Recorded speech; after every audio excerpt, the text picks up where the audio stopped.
Hello, River.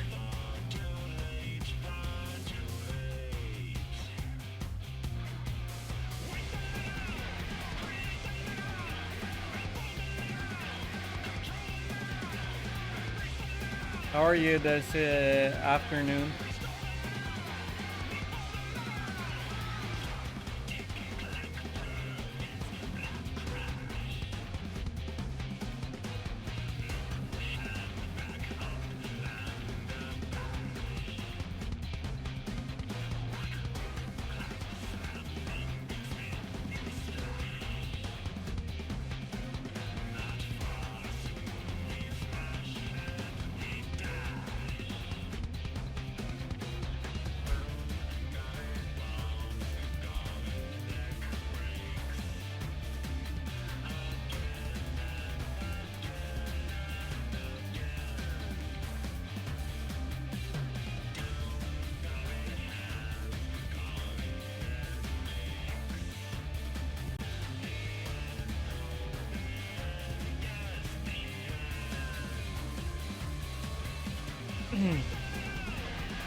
Hello. Here I am. No. I'm very sorry about there was no stream yesterday. This was supposed to happen yesterday, but then I got a last minute appointment with the hairdresser, or rather my sister needed a subject to needed somebody to cut, and for their exam, and I needed a haircut, so you know, win-win, right?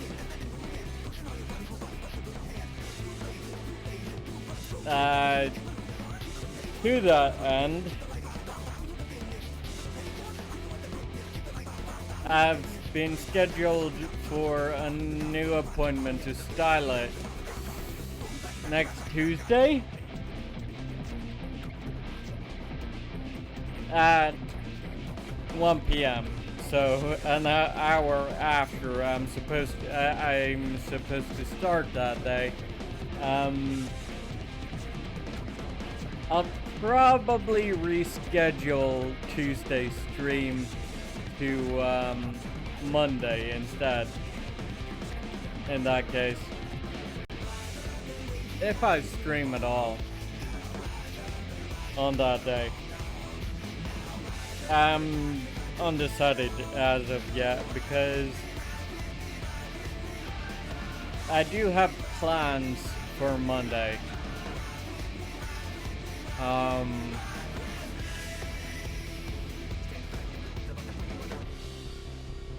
But there's a fairly good chance those plans won't come into effect until after I'm supposed to end stream anyway, so yeah, undecided. May or may not stream Monday.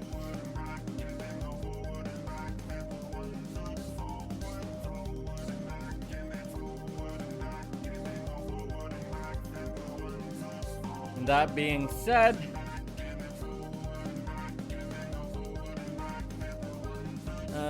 boop. There we are.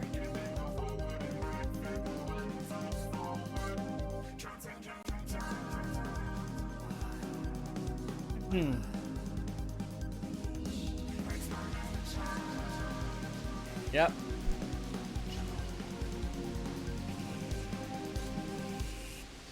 Turn on the controller. Okay.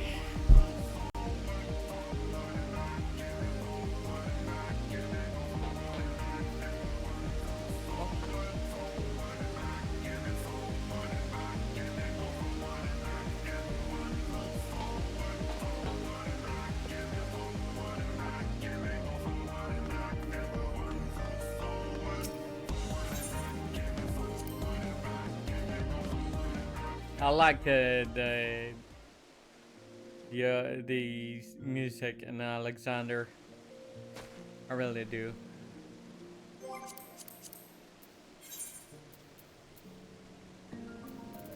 Okay. Back to Tuliola.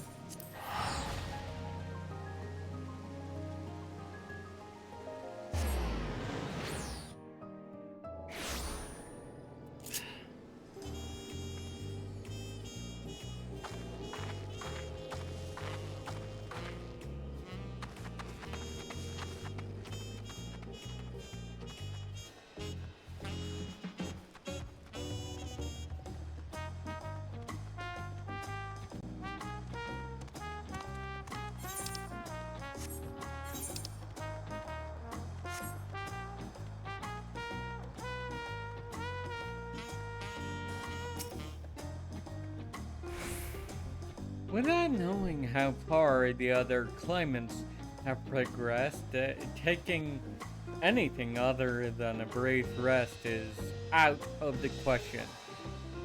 Yeah, that's fair. Alfie.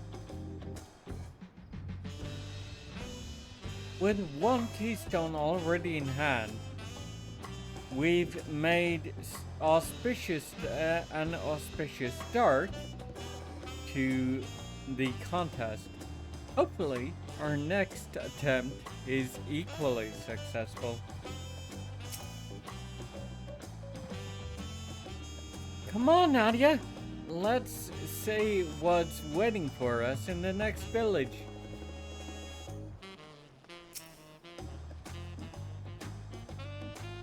The rules of the contest seem clear enough now. The scenes from the saga point us in the direction of the electors, and the electors award us keystones for performing their feats. Simple.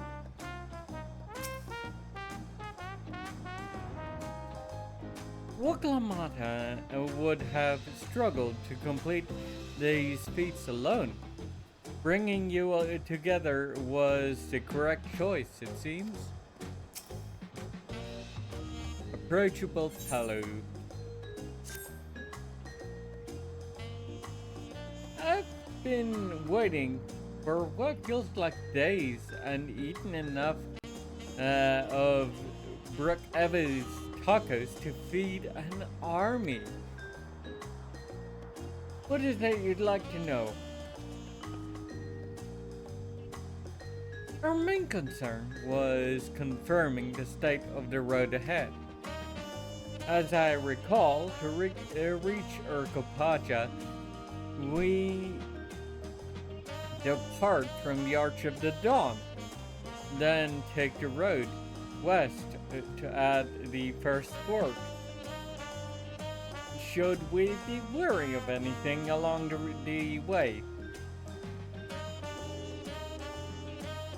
That is indeed the way to Urqopacha. After the damage wrought by the recent downpour, however, you'll be doing more stumbling than walking.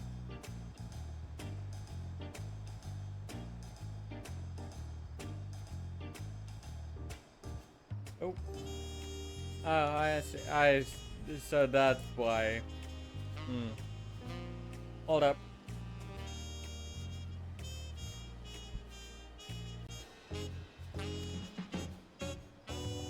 But do take heart. When it comes to rugged terrain, we have the most dependable solution available. Come with me.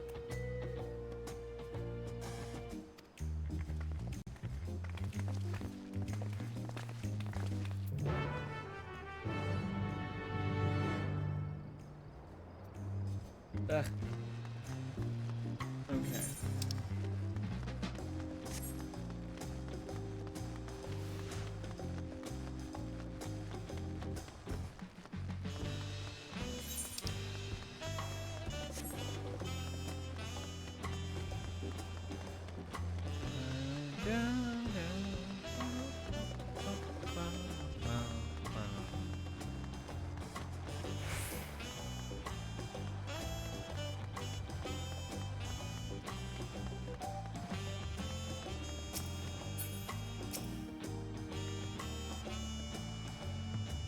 The Pelu all being small is confusing enough, but those masks make it almost impossible to tell men from women, let alone guess at their age. Oh my! Are these fluffy babies our ments? Yeah, I wouldn't really...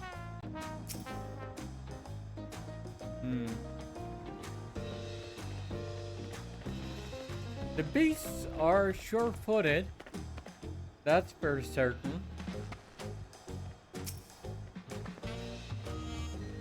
Ah! Why did it have to be alpacas?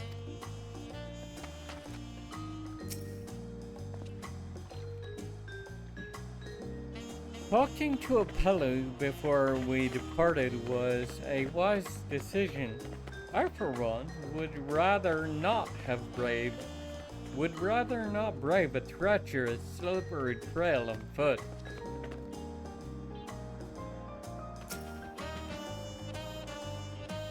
The alpacas just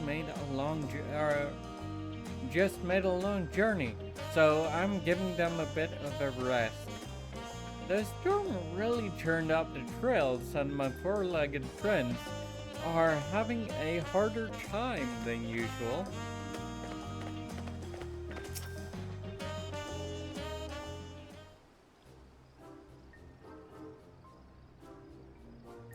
May I introduce to you our most dependable companion, the alpaca.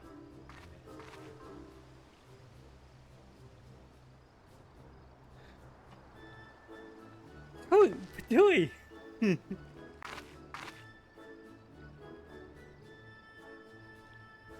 These animals can traverse Urqopacha's steep mountain trails as if they were gentle fields, and all while carrying heavy loads. Our merchants would be lost without them.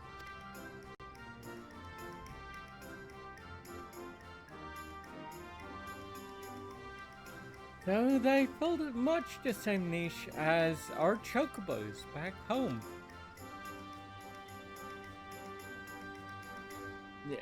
You don't have alpacas in Eorzea? Alpacas are native to Yoctural. Eorzea has its chocobos, and the eastern lands have their horses. Why go to the trouble of breeding another pack beast in a place which ill suits its qualities and where it is not needed anyway?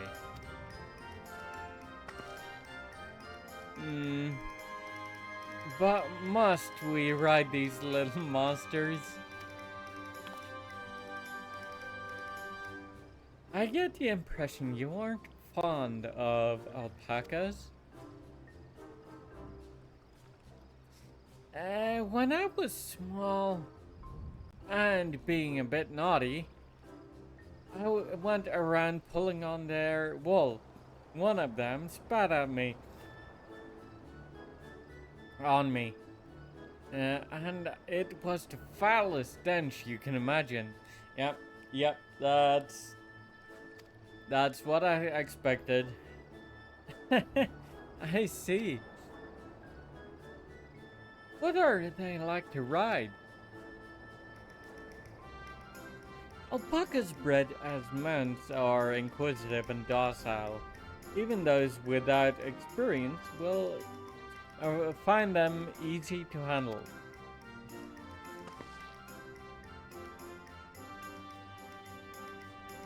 We're really doing this then. So, was my information useful to you? Yes, very helpful. Even if it wasn't what I wanted to hear. Good! I'll take my payment now. You want me to pay you?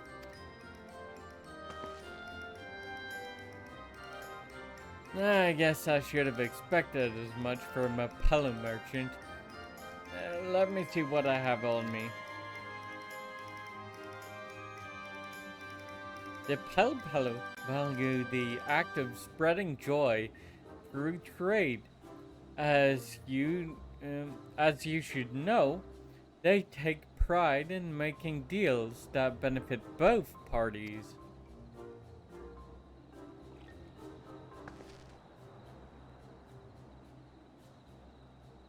Here we go, a fair price for your fair advice.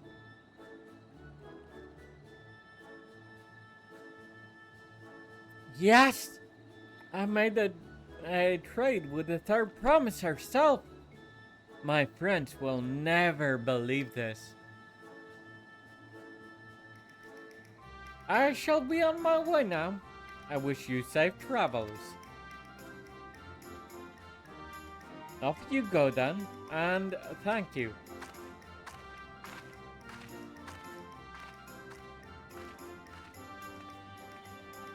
I better not get spit on again. You brought that on yourself. Remain calm and gentle, and so will they.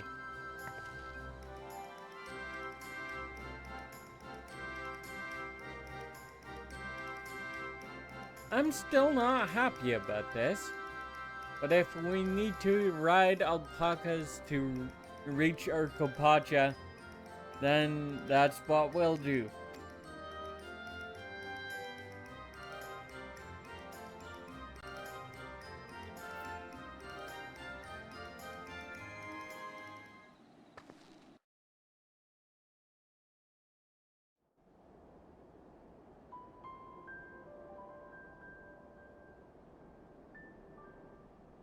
Turali poets of yore sang of a mountain that would stand tall, even should all other lands sink beneath the sea. Indomitable and eternal, it arises from Urqopacha, the 100 peaks of time. Of all the beasts which crawl and fly, only the legendary Valigarmanda could hope to disturb the summit's serene majesty. Yet, with that flying calamity imprisoned by the Dawn Serpent, what great feat remains for those who would claim the throne?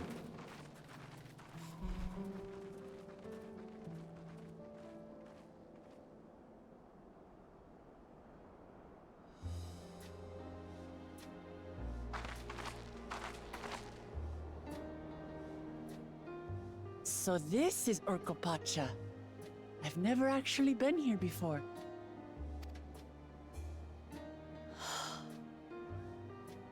The air is so crisp and clear. Mountains everywhere you look.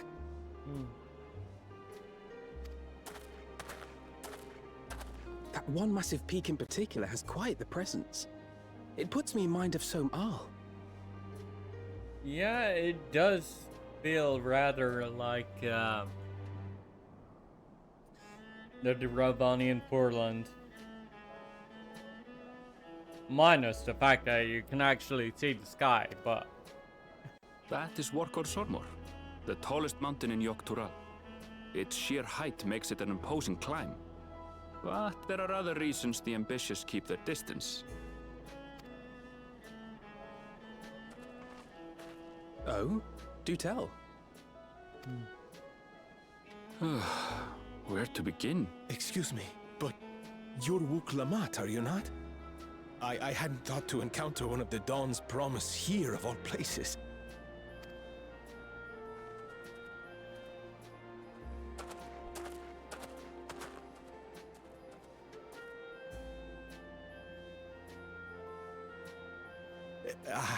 But I should introduce myself. I am Bolnok, a weaver by trade.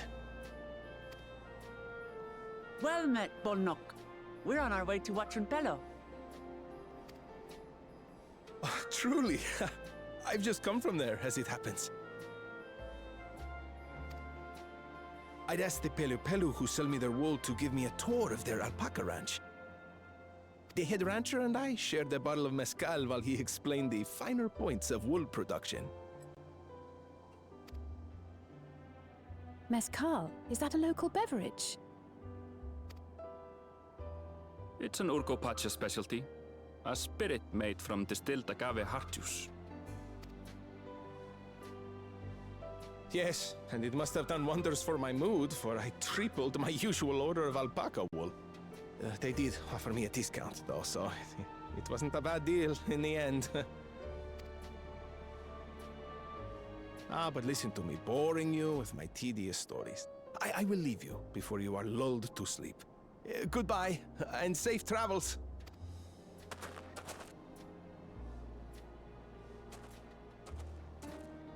Oh, silly me. I almost forgot to say the thing I actually wanted to say. Peace for Dural. I agree with your vision, Third Promise. You have my support in your bid for the throne.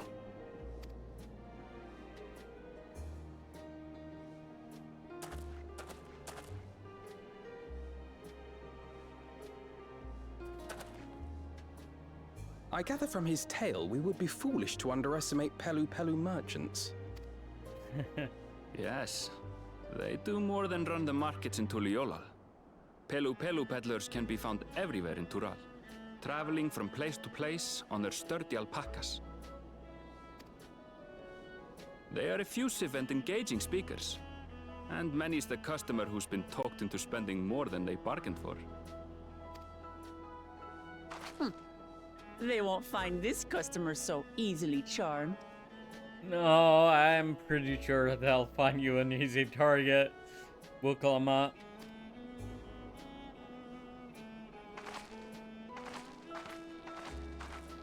Watchun Pello's down the path! Off the main road! Don't get lost! It's right there.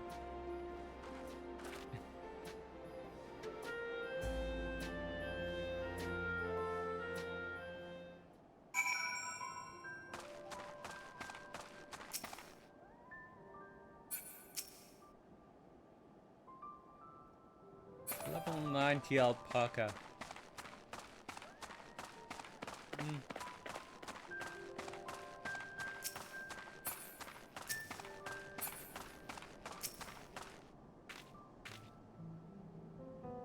The palace crowds were more supportive of her brothers, but Urqopacha's peaceful politics do have their quiet adherents, I see.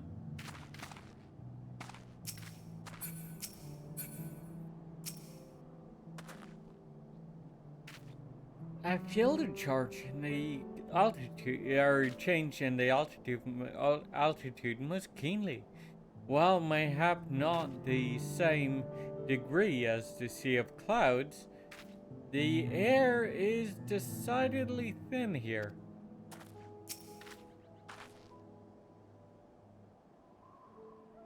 I could see more buildings down the path of Bulnock was taking. I wonder what's over that way.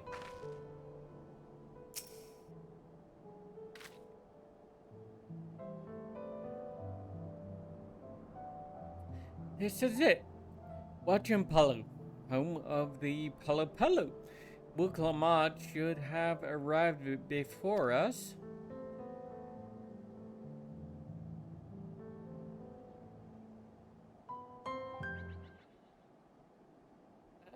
That's not good.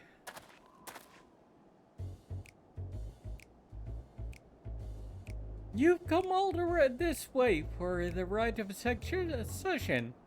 Oh, so this means I'm exchanging words with the future Dawn servant. Please, the outcome is far from decided, but it is a possibility. How fortunate then, that ideal in cloaks woven from a specially luxurious alpaca wool. Such a garment would look magnificent when draped over the shoulders of our budding ruler.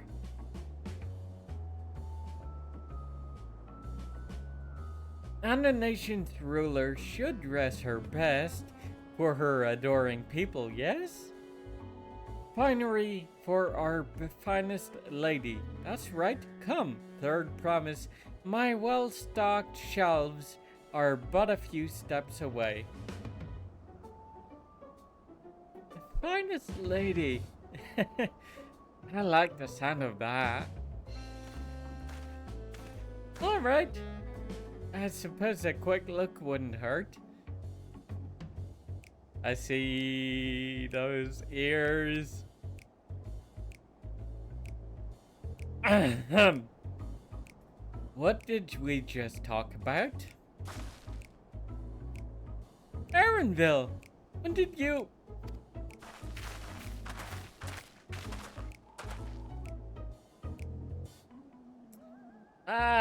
A Shatana from far off Choctaw. Northern winters are bitterly cold affairs, I'm told.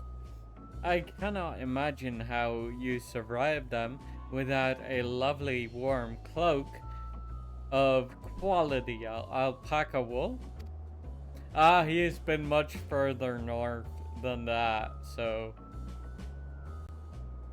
No, thank you. I'm not in need of new clothes at the moment, and neither is the third promise.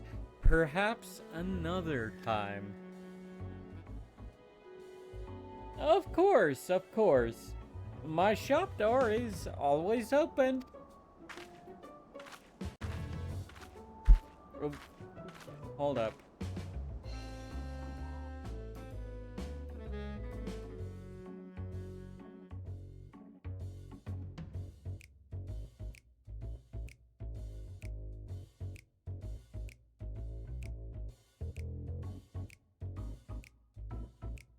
There we go. That's better.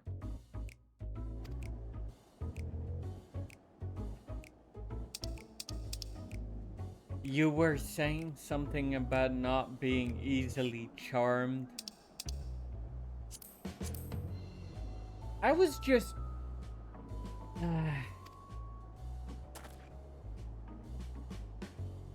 As I mentioned previously, the Pelu people live for bringing happiness through trade. They won't cheat you or sell you defective goods. They will, however, disarm you with their deft turns of phrase, and unwitting customers like Urqopacha fall prey to this affable approach time and time again. Your only recourse is clear and firm refusal. They won't pursue the matter, should you make your disinterest plain.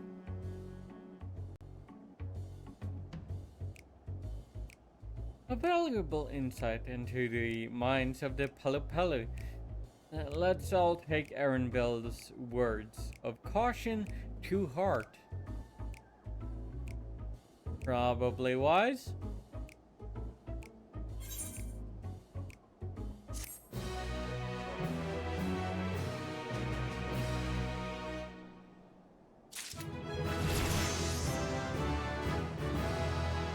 Level up!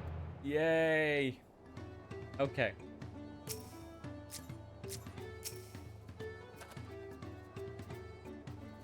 I swear, I let her out of my sight for one moment. Brian? Urqopacha is lucky to have Aaronville. Everyone, royalty especially, needs a friend unafraid to chide them when the need arises. Yep. All these houses and buildings made to look Pelu size, and mine too, come to think of it.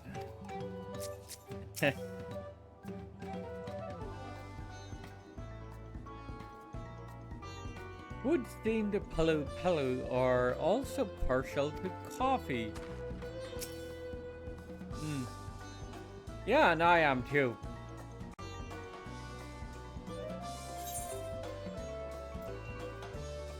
Urqopacha is ready to search out the Dawn Servant's Elector.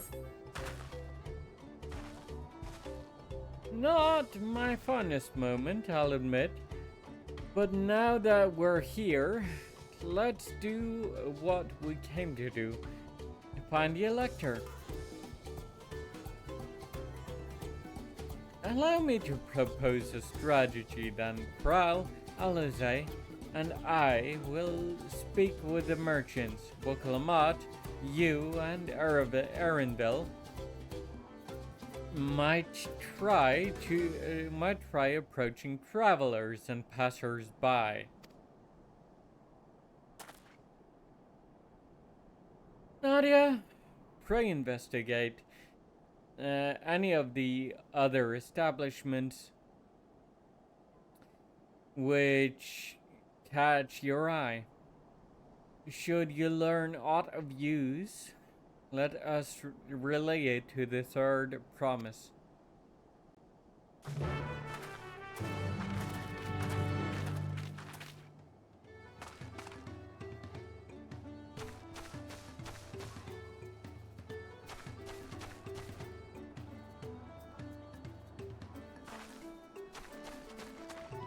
So the whole houses are big enough that I can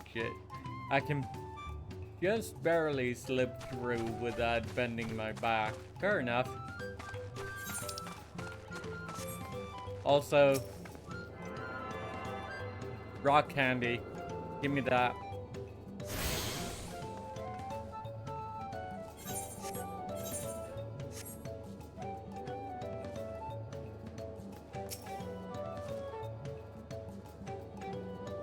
You look like you can handle yourself. If you're interested in joining the hunt, I reckon you and I might meet again. Oh, but... right.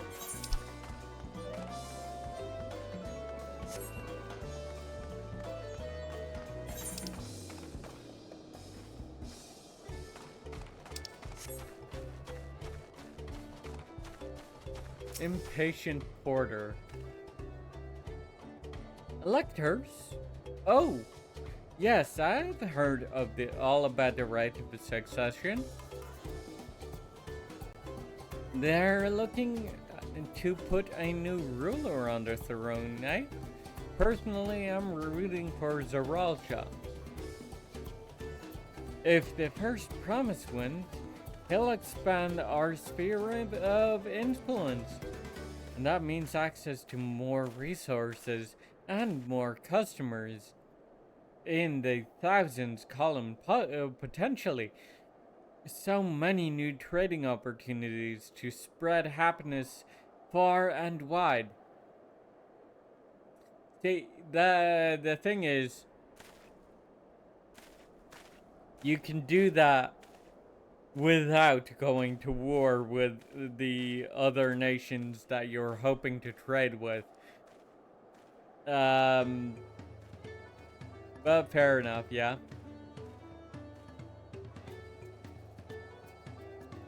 Hello, Angel Boy. How are you holding up?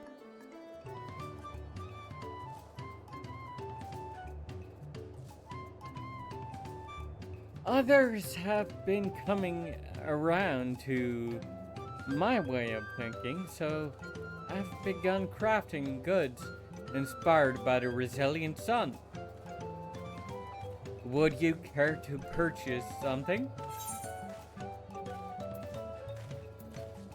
No, I would not.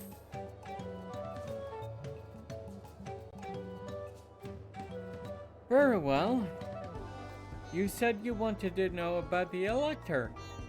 I could help you, but I won't. I can tell you're no supporter of Zaralja or his policies.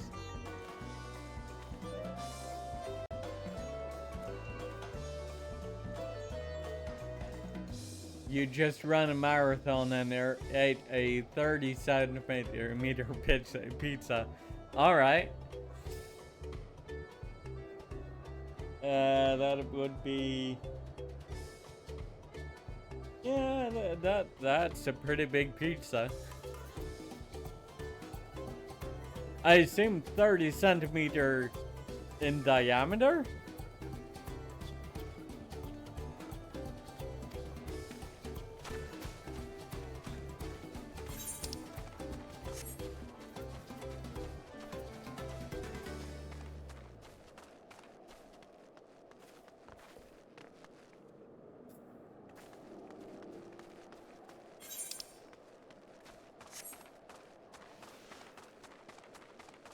Each slice. Yeah. So 30 in diameter. That is a pretty big pizza. No. Down here.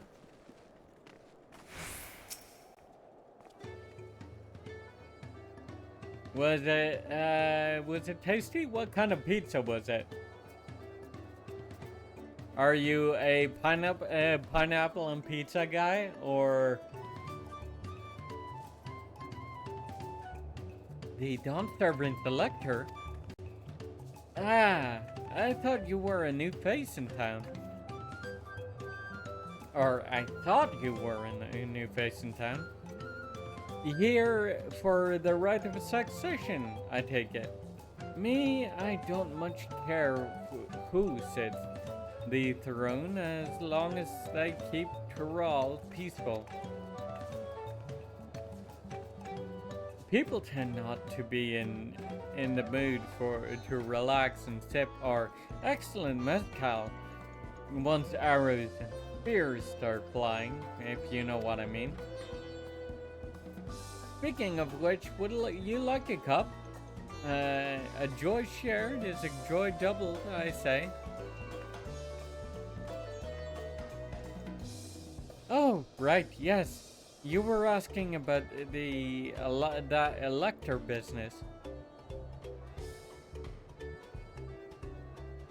Pepperoni. Yeah, I like a good bit of a good slice of pepperoni on it too.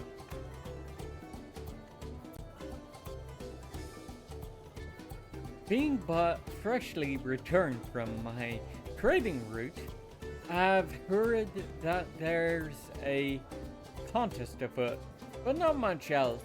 Our head ledger, Tobley, could probably tell you more about it.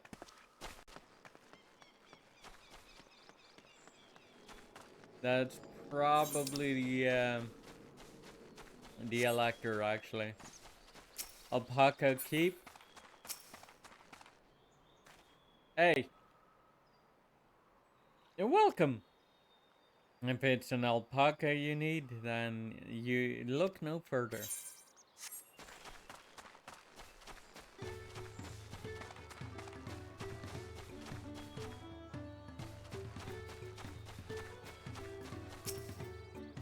Moblu.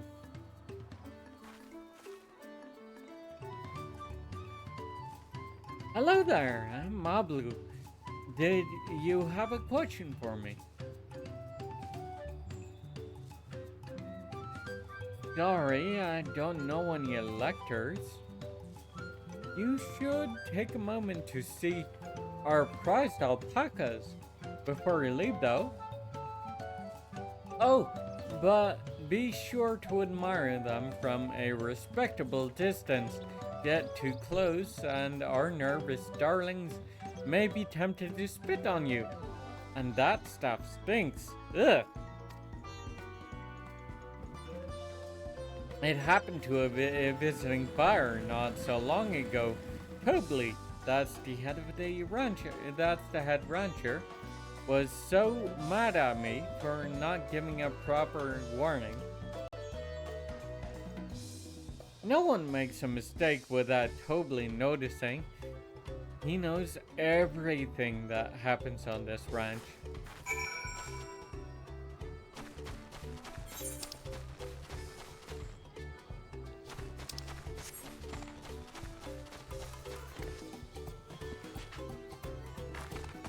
Gemstone Trader. I'm pleased to report that my stall is open for business, though I do not accept Hell or Gil. Bicolored gemstones are most welcome.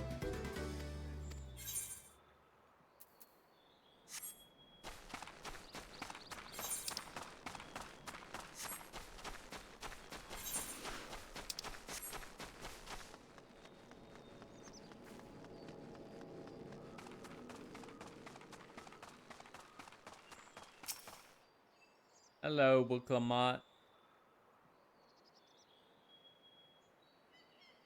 Speak with Urqopacha. You really have to watch yourself around here. These silver-tongued peddlers. I almost bought a bottle of mezcal and a stack of blankets. And then there was this enchanting ornament. Anyway, I did manage to learn that Tobli is the man to talk to about the contest. Now, if only they'd share this head ledger of theirs, where this head ledger of theirs is to be found.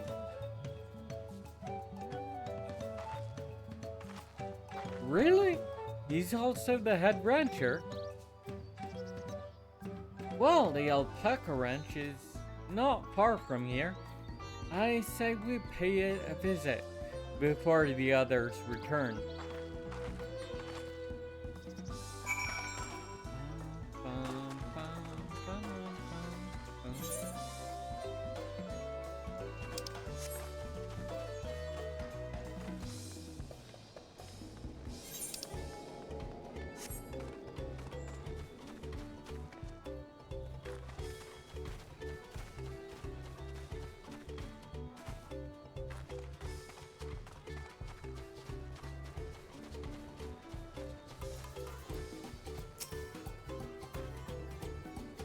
Back already?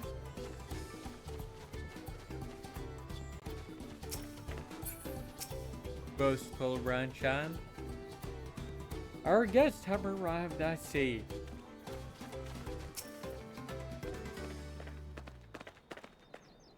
So the rite of succession has begun. The ranchers were expecting us then.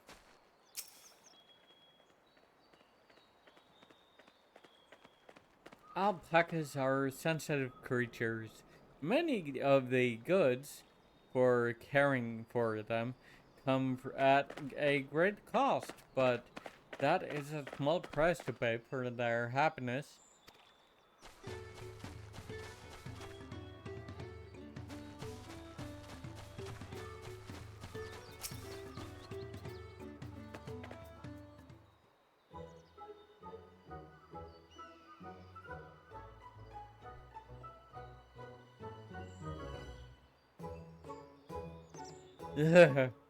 That is a lot of alpacas. Still, we know the head ledger should be here somewhere. I can't let fear deter me. No, not to say that I'm scared, of course. Uh-huh.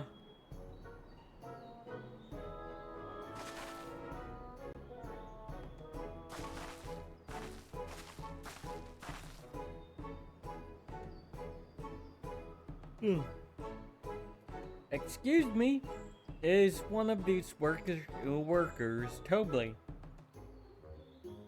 Tobli? Oh yes, he likes to mingle with their ranch hands and keep an eye on things. I can't tell you which one he is though. You can't? Is this part of the contest? All I can say is that Tobli most often mentions his favorite pungent subject. He also can't resist a profitable trade, though who among us could? Am I right? Still, if you bring him a very good deal, he might let his identity slip.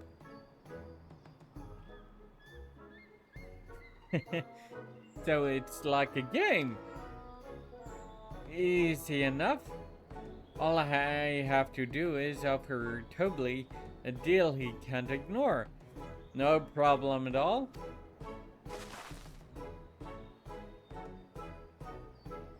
Well, maybe one problem. I don't think my purse is deep enough to pay everyone we think might be Tobly. Let's ask questions first. To narrow down the field. I mean, my purse is probably deep enough, but I agree. Let's narrow down the field a bit.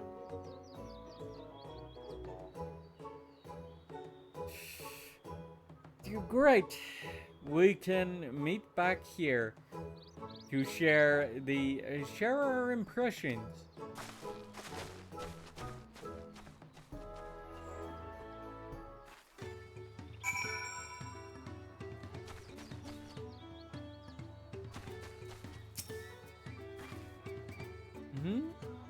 Well, obviously I'm not Tobly.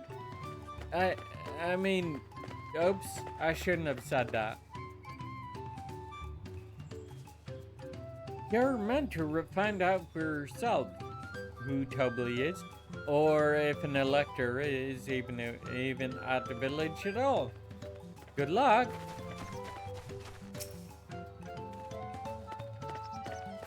Ah, a visitor from across the salt, if I'm not mistaken.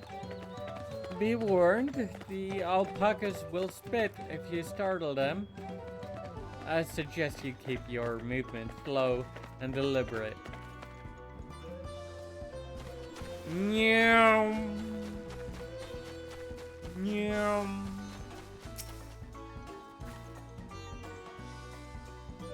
Am I Tobly?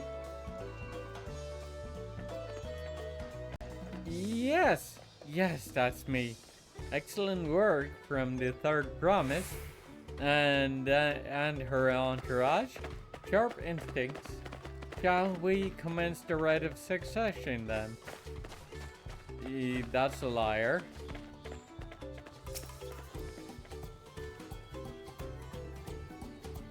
You think I might be Tobly? Well, maybe I am. All I will say is that in this village, none have reared more alpacas than I.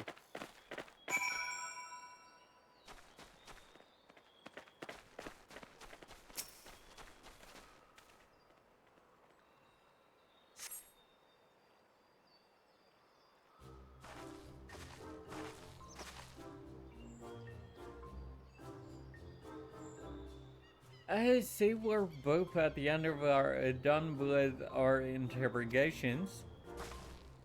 So, who do you think it is? I have my suspicions, but let's hear your pick.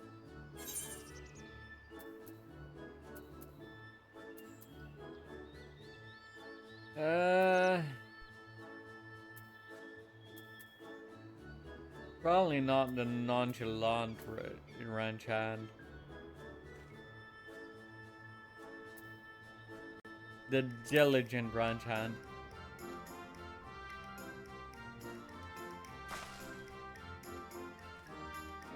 The worker is so intent on stable chores.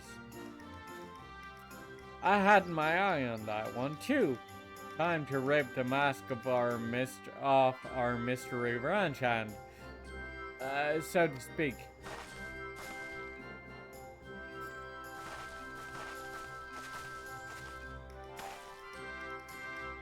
We know it's you, Tobly, and to prove it, I propose a deal. A generous sum of coin for confirmation of your true identity.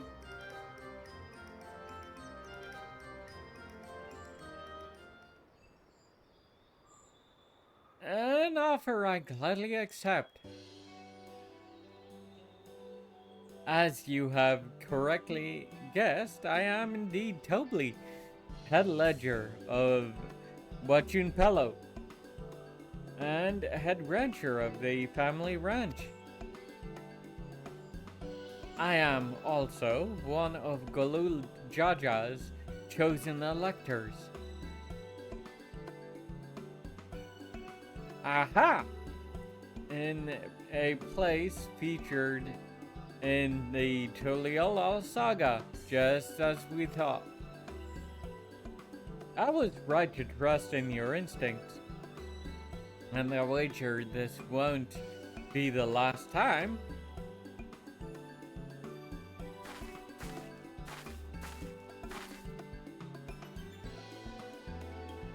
She find you what? Fair and square, Tobley. And I'm glad she did. It would have been a pity had her bid ended here.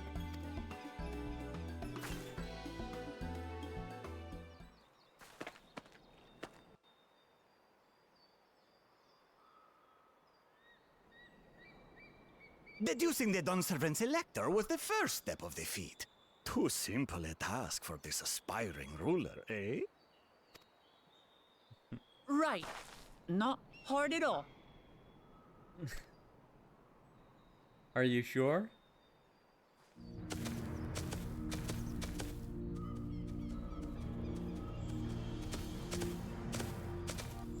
Hello, Zoralja. Zoralja?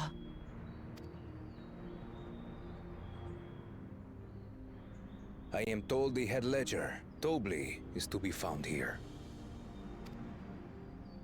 You have to guess which one of us is Tobley. That's part of the test.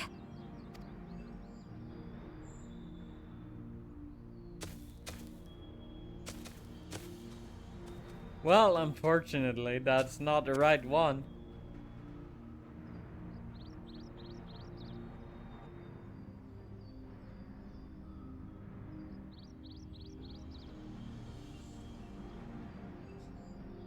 And of course, yeah. You're Tobley. Without even asking a single question. Very impressive indeed. With that amusing prologue out of the way, we can proceed to the actual challenge. Per the Dawn Servant's instructions, I was free to devise any manner of feat. I considered the number of possibilities in the 10th column. But I think I have a good one.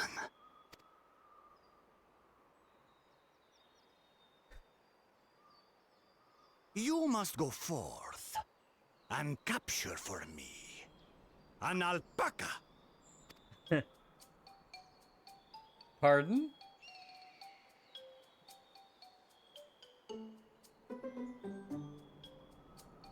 While I've not had the best experiences with alpacas, aren't they generally docile creatures? That doesn't sound like much of a challenge. Bring out the example!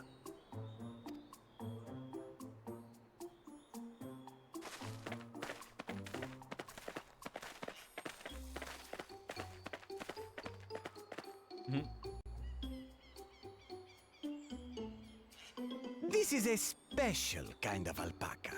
Would you please approach the animal, Third Promise? Who? Me? Well, it should stay calm if I stay calm, right? That's what Erinville said.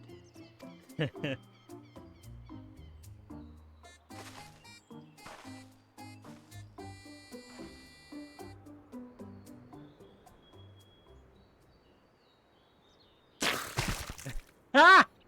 Ah! The little monster spat on me! Oh, that stinks! I can't.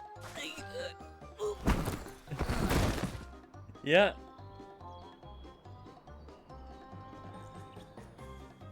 Alpacas are paradoxical creatures, being both extremely curious and extremely cowardly. Press your luck when they're frightened, and you'll get a face full of spit. As you've all just witnessed. Has an awful stench, their expectoration. The globs contain half-digested food, you see, making it an effective deterrent against perceived threats.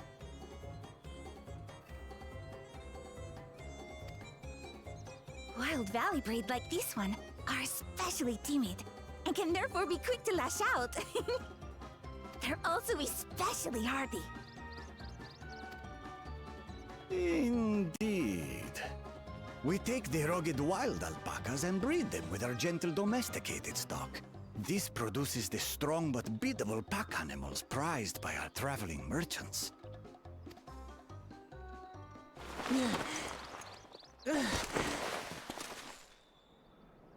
That's all well and good, but did I need to bathe an alpaca spit for you to make your point? So, the task is to catch a wild alpaca. That is correct. But be warned that it is a feat easier said than done. And by you, I mean the claimants only. Allies are not permitted to assist with the catching. Fair enough. The alpacas will help me judge which of you is worthy of receiving a keystone. So I'm to chase down a fluffy, spitting demon, and that somehow proves I'm fit to rule?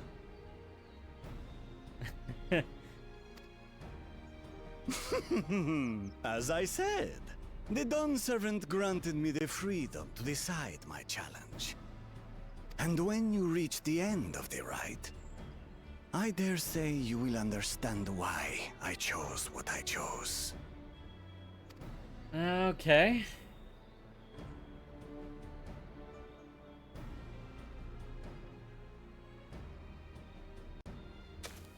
Very well. This won't take long. Wait! Didn't I warn you this was easier said than done? There are preparations to be made, factors to consider. A beast is a beast. All yield to strength.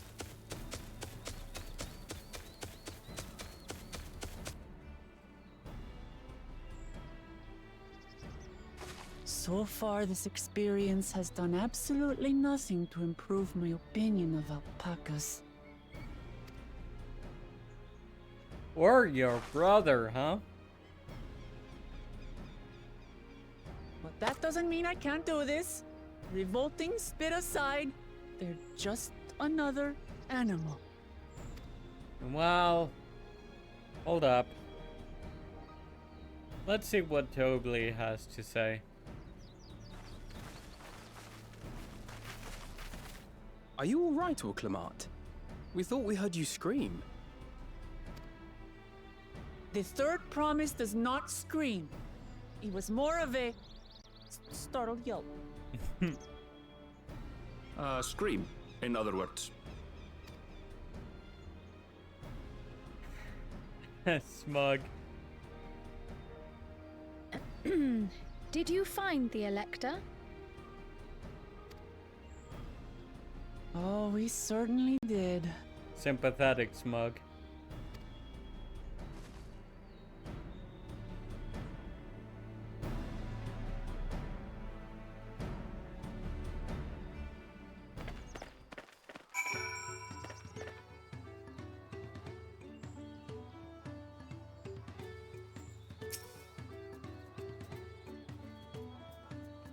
So, this is our sought-after Elector.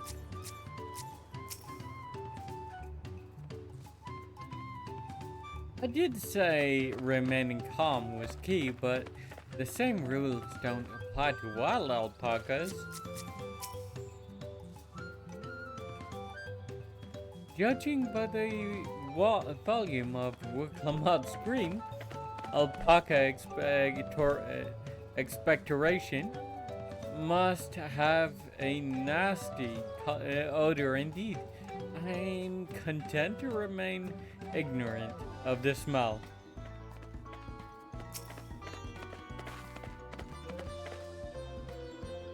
was impressed by how easily Zoralja found Tobli, but also sort of frightened.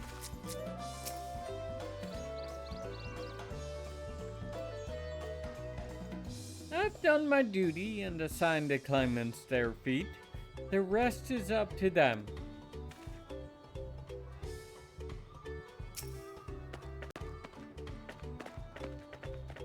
Zoralja put me in mind of Garlemal's own exalted son. Of the two, though, Xenos was undeniably more arrogant.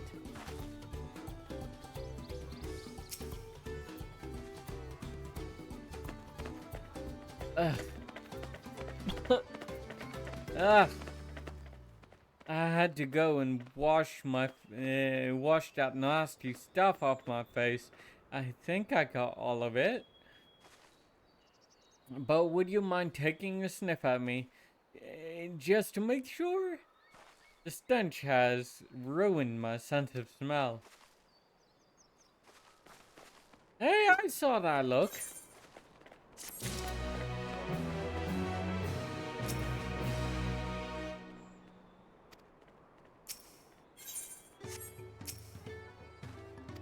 Fair enough, I think.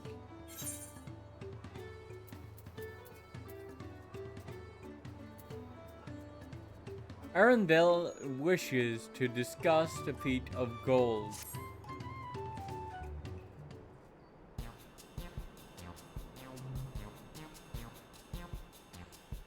As Wuklamad helped demonstrate, the valley alpacas are wary of people getting close enough to catch one.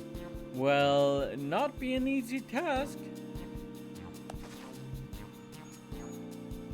You might have warned me about that earlier. I have enough trouble with tame alpacas. How do you expect me to wrangle a wild one?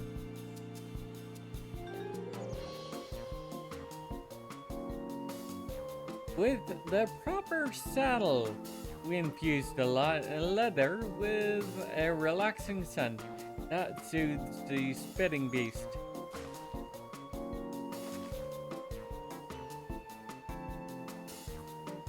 Wonderful. Give me one of those then.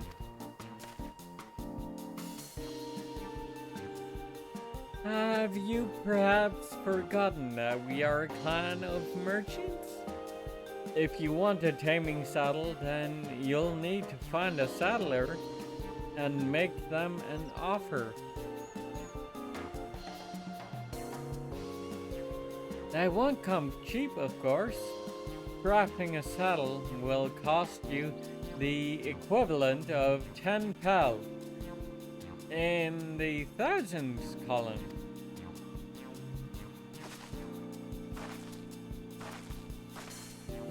You mean 10,000 pal? I don't have that kind of coin. Converting the guild, that comes to around 1 million or so. It may help if we all pinch in. Or I can just, I can just, you know, pay for it. Out of pocket. No, this is my feat to accomplish. I wouldn't feel right about having others pay the cost. I'll find the money. Somehow. If it's a promise, so wills it. In that case...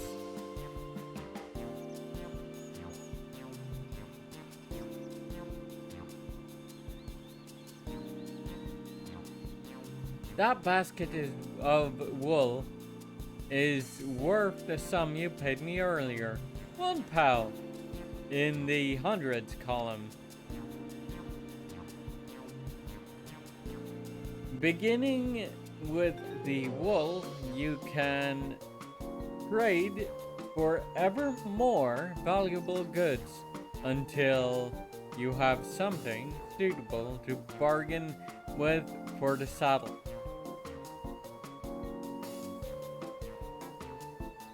That's a nice gesture, but you think I can turn 100 pel into 1,000,000?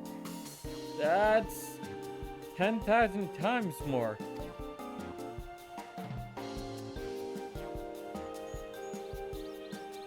We need 10,000 pel, not 1,000,000. So we're looking at 100 times more. Oh, right. I panicked and got it confused with Alphino's million gil.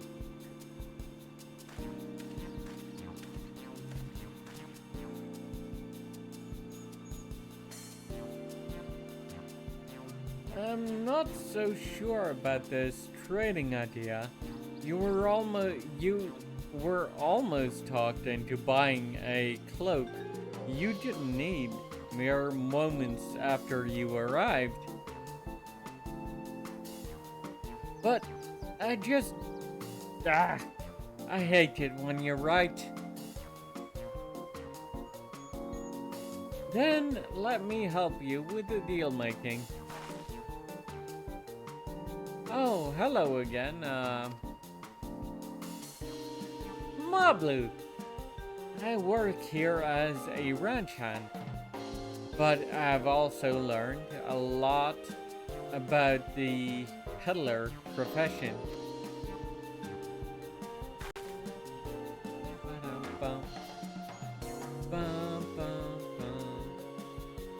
It's alright if I aid them, yes?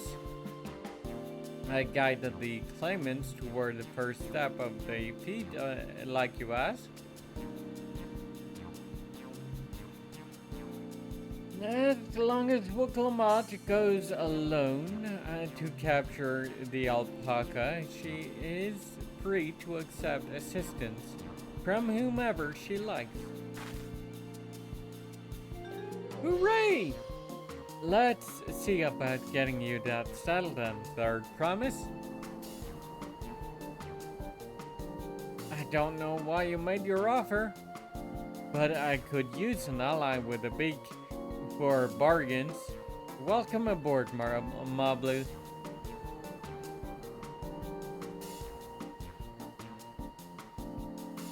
Should the rest of us stay behind, perhaps? It may be easier to haggle over prices without so many voices chiming in.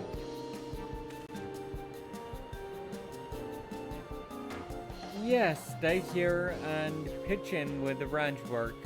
With Mablu gone, I'll need extra hands to tend the alpacas. Gladly! Although, Nadia, I think you should go with Urqopacha. You've seen the markets and bazaars the world over, and surely have sage advice to share.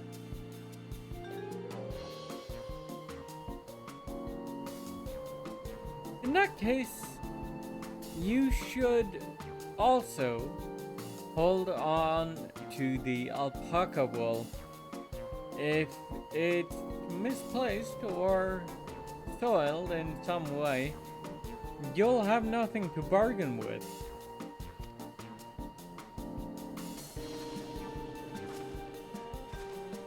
As if I'd do such a thing. But I'll leave the wool with Nadia anyway. The better to keep my hands free.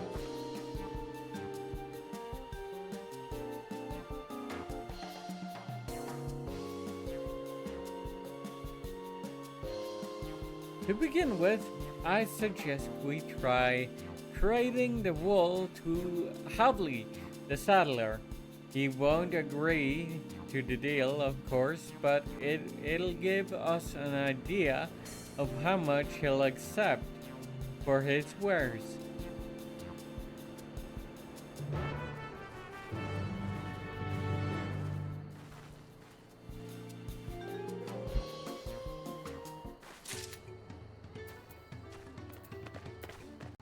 Okay.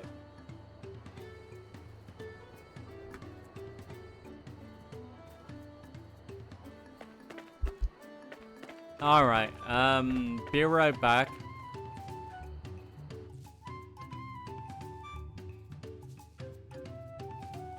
Oh, wait. That's the wrong scene.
Okay.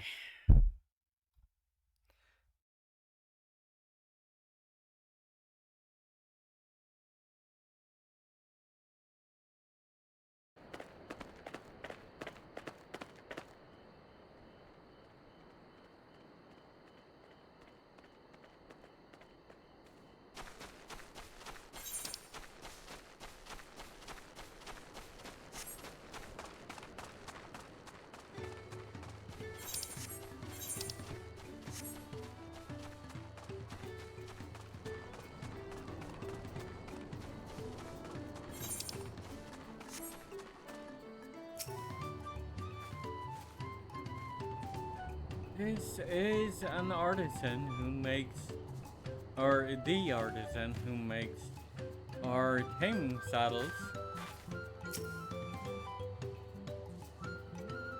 Is it really possible to make 100 times what the wool is worth just through trading?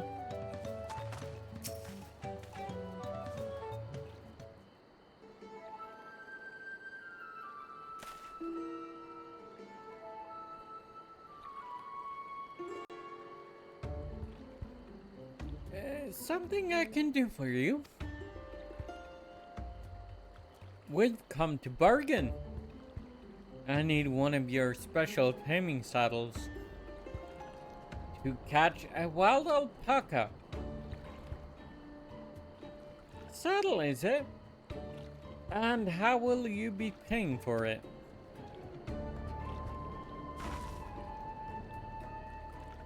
With a basket of fine alpaca wool.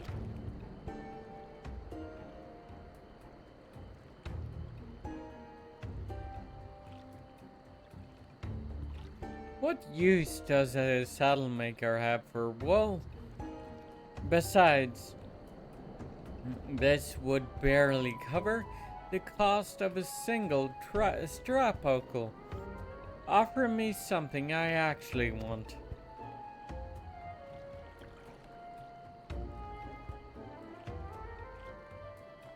And what might that be?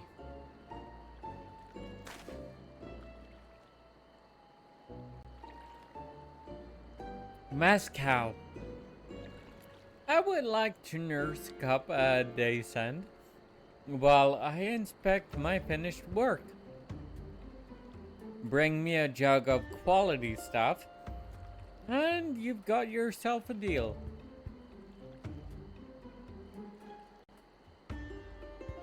This bodes ill for us, third promise. Such mezcal can be had for only 5 pel. Or this bodes well for us, rather. For only 5 pel. In the thousands column.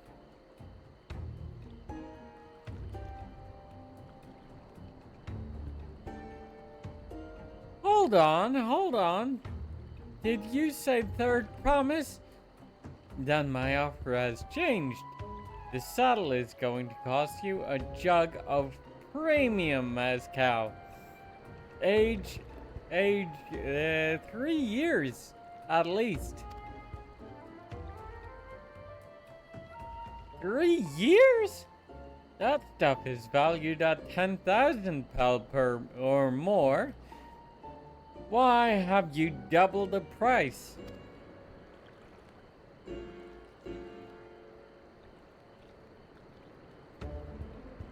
Because I must support the man of ambition who will see my business prosper.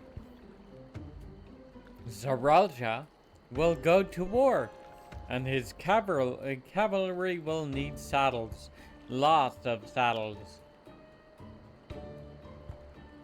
It's nothing personal, third promise, but I won't sell you my craft for anything less than my asking price.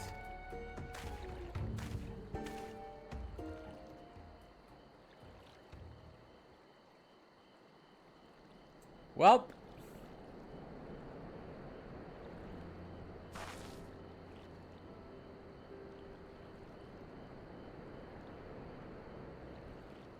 can't say I blame him. I'm known for championing peace, and peace is unlikely to bring him more customers.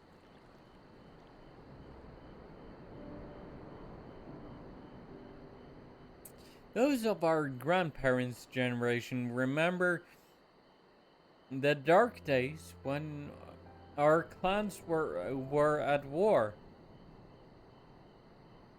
Many of those pray for your victory, Urqopacha. The younger ones, though, to them, strife and bloodshed are as children's stories. They think themselves safe from these horrors, and take the peace we now enjoy for granted.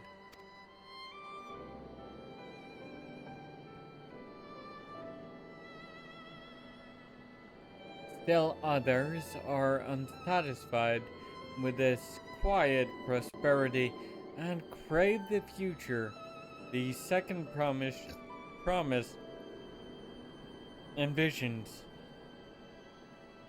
They've become obsessed with innovations like the dirigibles that have made trade so swift and easy. Then you have Hobley. I have those like Hobley, convinced that the first promises plans for conquest will afford them opportunities for great profit.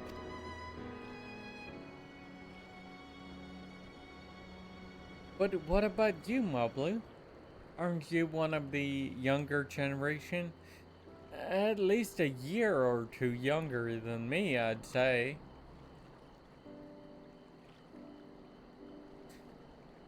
Oh, I was raised on the old tales. I've memorized the accounts of what it was like when the Yakui ruled our village. That's why I offered to help. I want you to become Dawn Servant, to keep our nation from going back to the way it was. Well, then I guess I'd better make sure to win the contest. But the type of mezcal the saddle maker wants is so very expensive.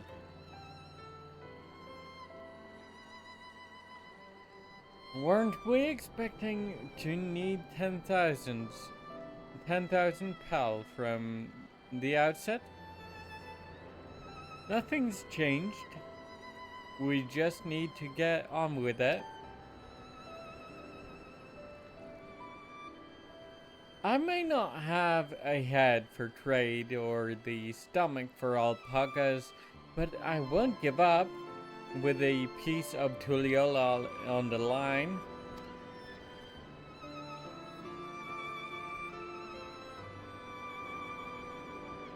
Then neither will I. We will make you Dawn servant. Aiming for that 10,000 pal jug right away will only bring us failure and frustration. So let's first try exchanging the wool for anything, even a touch more valuable. The trick is to find someone who needs alpaca wool and is willing to trade at a loss to acquire it. Someone who supports your bid for the throne, for instance.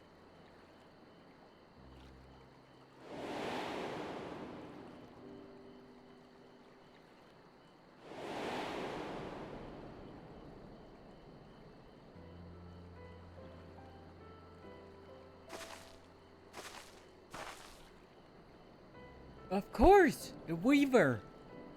Bolnock was his name, I believe. He went out of his way to say that he agreed to my vision and he was here to buy wool. I think I remember the direction he was going, but for now let's head back to that road where we first met him.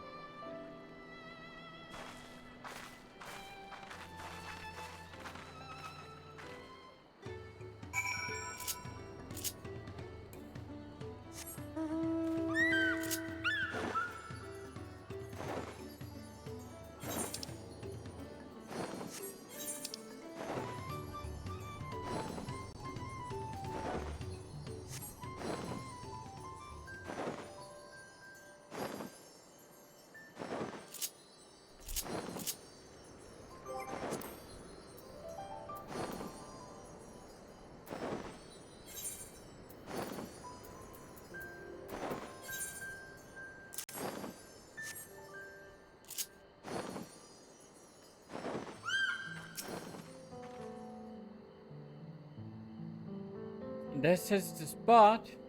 After Balnock talked to us, he walked off to the south. Then he was probably going to Ishovel's Inn. Most visitors to Wachinpelo and end up staying there. Let's go and check, shall we?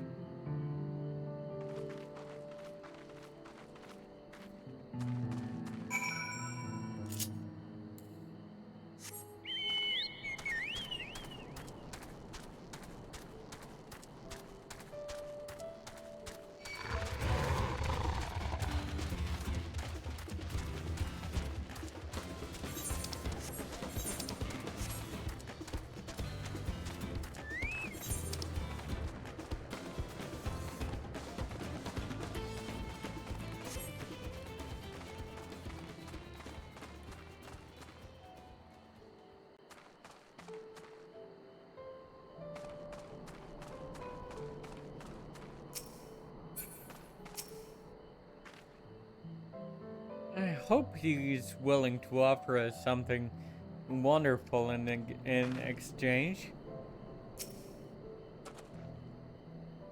Ah, we meet again. But wait, weren't you all on your way to Wachinpelo? Can I have that basket, Nadia? Alpaca wool. A basket of standard quality wool you received from Tobli, worth 1 pal in the hundreds column. So 100 pel. Thanks. Now let's see if we can turn a profit.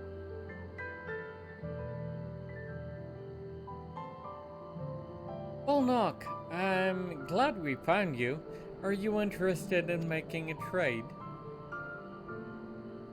Third promise, you wish to do business with me? Might I ask what this is all about? So you see,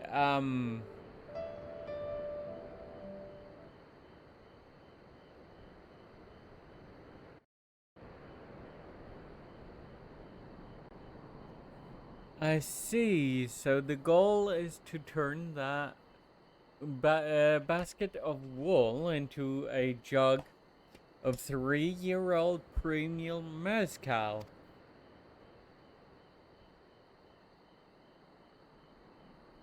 Then allow me to invest in your efforts.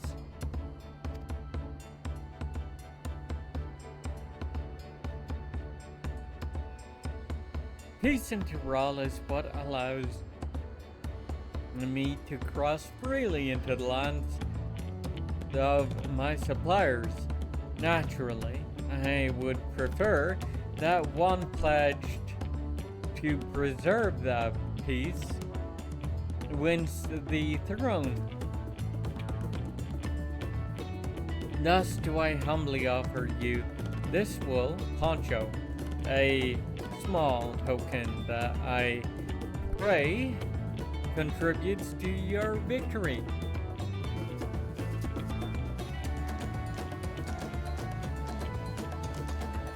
Oh, that's fine craftsmanship.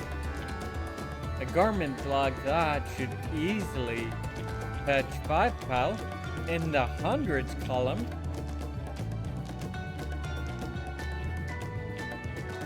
That's very generous, Bolnock. I thank you. I promise I won't let you down.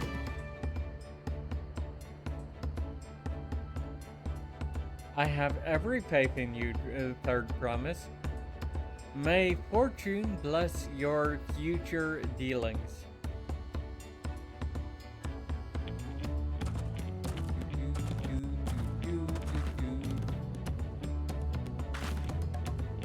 I can't believe you quintupled your investment with your first deal. We're off to a spectacular start. Only because Nadia remembered our weaver friend. All I did was hand over the wool. That's not true. The connections you build with people are vital. This is one of the most fundamental precepts of trading, one which you've instinctively mastered. You think so? I know so. Now, let's take our 500 pal poncho and trade it for something even more valuable.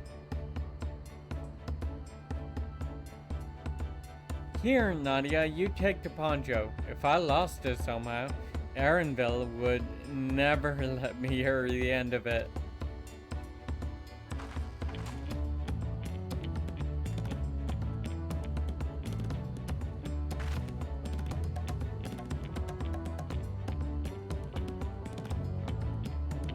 All set. Our next goal is waiting to be found.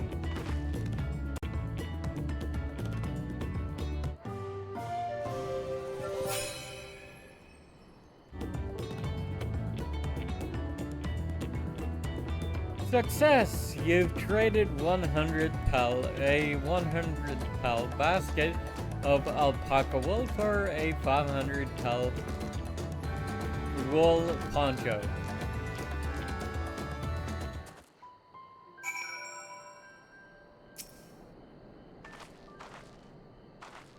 We turned 100 pal into 500.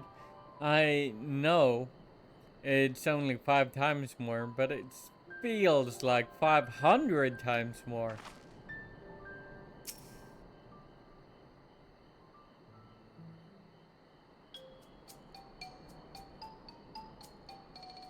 Leveraging connections is a sound strategy, but we should also consider supply and demand. An individual in urgent need of a good poncho will offer more than a merchant simply looking to stock his shelves.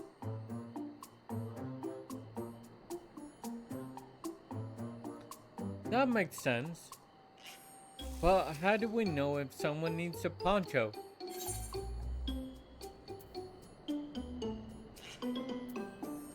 They aren't wearing one?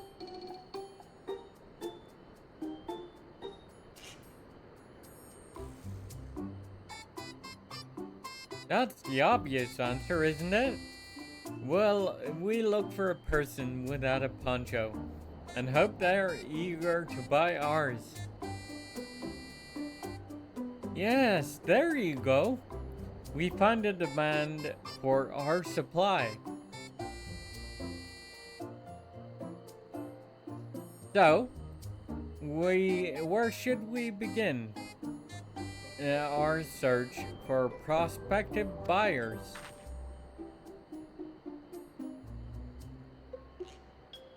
There are any number of places, but we could do worse than starting right here at the inn. There might be interested travelers.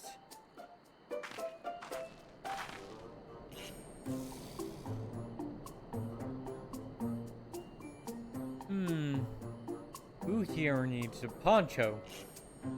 A lot of Mamulja hardly wear anything to begin with. Those are probably Landsguard or sellswords. Mamulja, who soldier for a living, prefer not to wear much above the waist. It hampers their movements. So even if they have bared shoulders, Mamulja carrying arms can be struck off the list.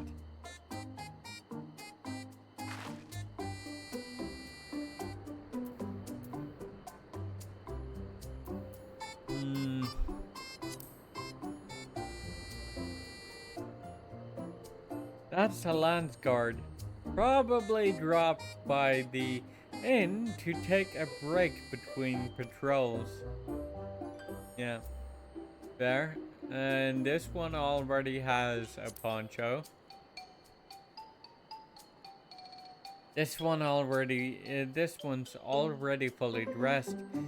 An artisan or a peddler, perhaps. Come to rest after visiting Watchin Polo, like Balnock would be my guess. Fair?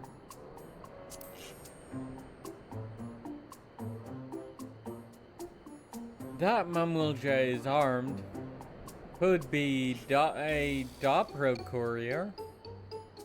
I've seen them flying their weavers, and those types aren't fond of excessive clothing either.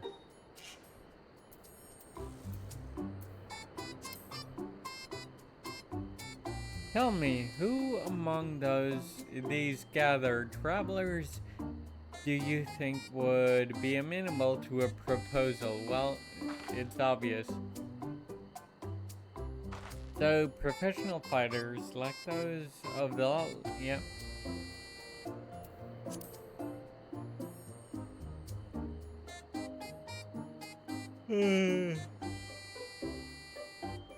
Let's see.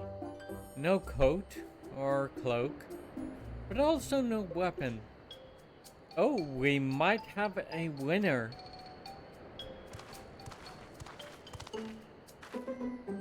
Oh there, friend. You're not a mercenary by trade, right? I was curious. about your bold choice of dress, or lack thereof. No, it was no choice of mine, believe me. I was attacked by beasts on the way here and barely escaped with my scales intact. My coat was not so lucky. I'm actually a tool maker from Tuliolal and was dressed quite smartly. All the better to show the Palu I am a man who takes pride in his appearance and therefore his work as well. But now look at me. Well, sir, this is your lucky day.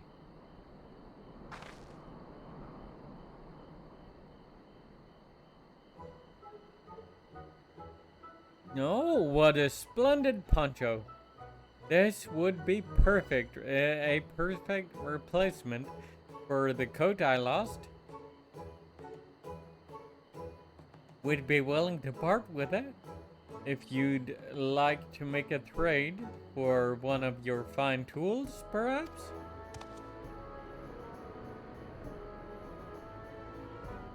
What about this hatchet? I crafted it myself and will vouch for its quality.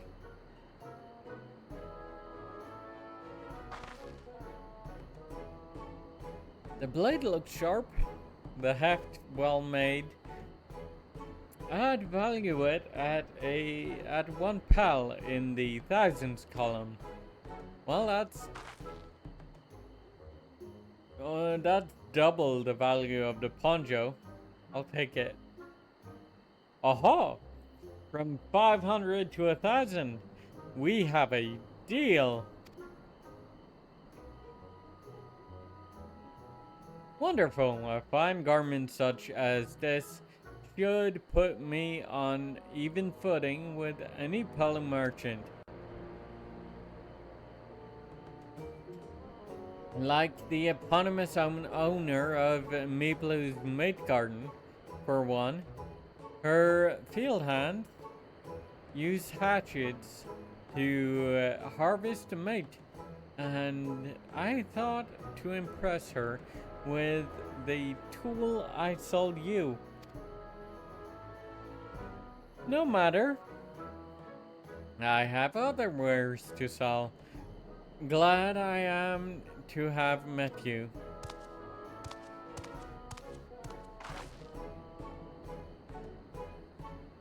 Did you hear that? We've already found our next buyer. To Meeplu's Mate Garden we go. Yes, but it's a fair distance on foot. We should take alpacas.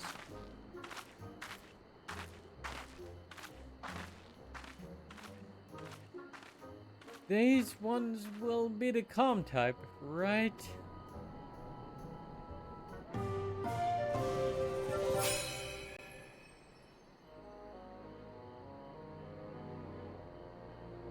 Success! You traded 500 pal wool poncho for 1,000 pal hatchet.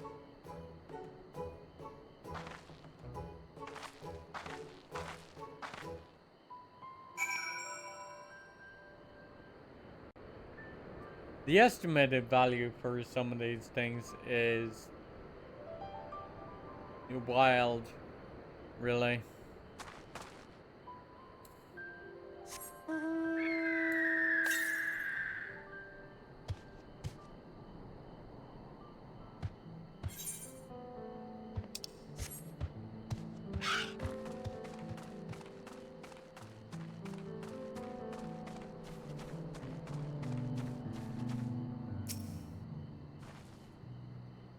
Here we go again, riding alpacas.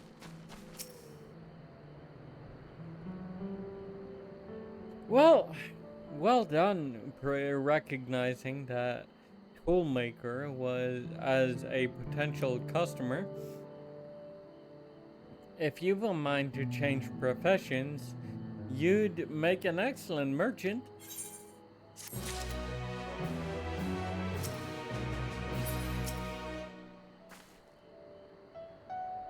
We've been doing so well, even Tobly would have to agree.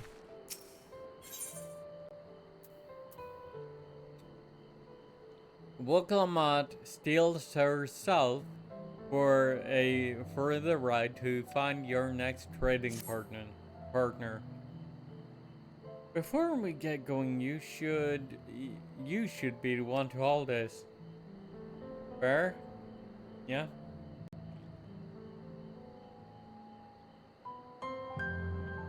With that, I suppose we should hop on the alpacas Mablu has so kindly provided.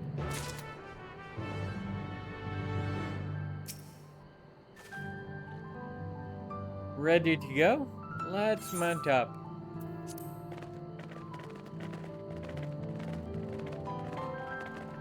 Damn it. I kind of wish I could have called my own mount.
We made it!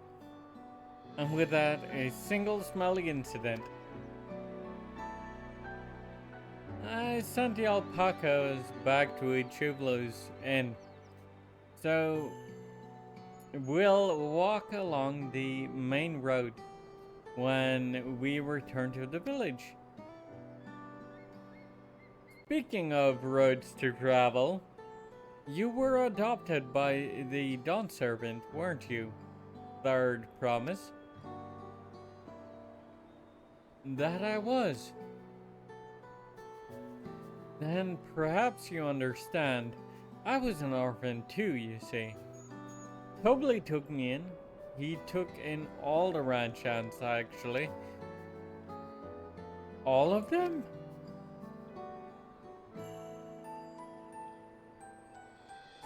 Yes, and everyone works hard at their chores, grateful for the opportunity to repay the head ledger's generosity. Yet here I am, the only one wanting to go off and be a merchant.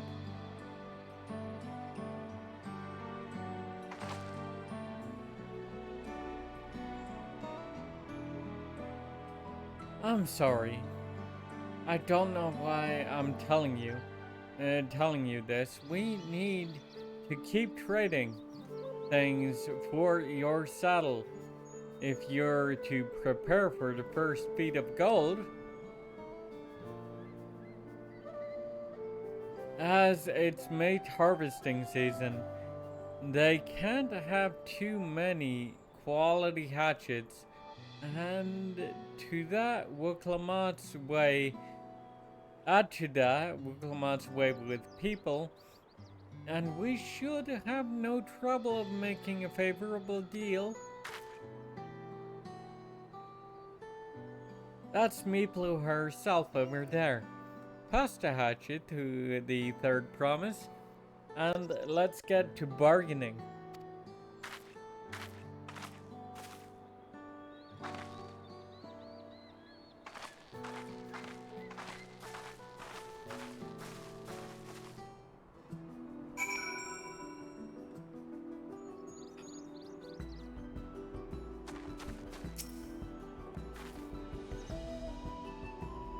Did you give the hatchet back to Urqopacha? We should let her do the talking. To what do I owe this honor? Yeah, okay. You take the lead, Urqopacha. Lamati. Do you have that axe for me? Here you go. A finely crafted hatchet you received in a trade for a wool poncho worth 1 pal in the thousands column.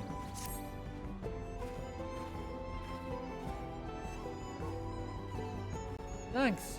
Now to see what we can get for it.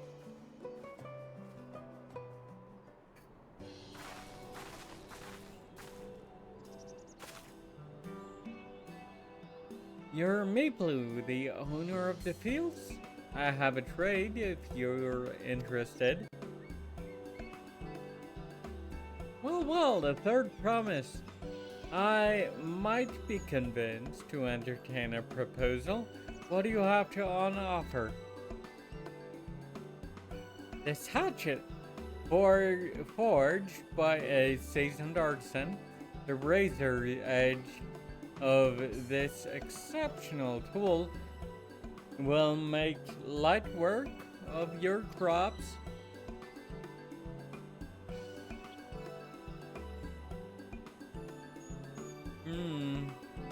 The quality is acceptable, I suppose.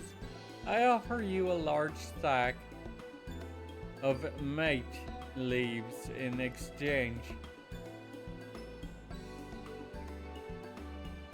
A sack of mate leaves is valued at 1 pal in the thousands column, the same price as the hatchet. This deal would bring us no closer to the mezcal. If I may, Mistress Meeplu, it's harvesting season, is it not? Does not the demand for hatchets afford them a higher value? It is indeed the season, which is why I procured an ample batch of tools well in advance.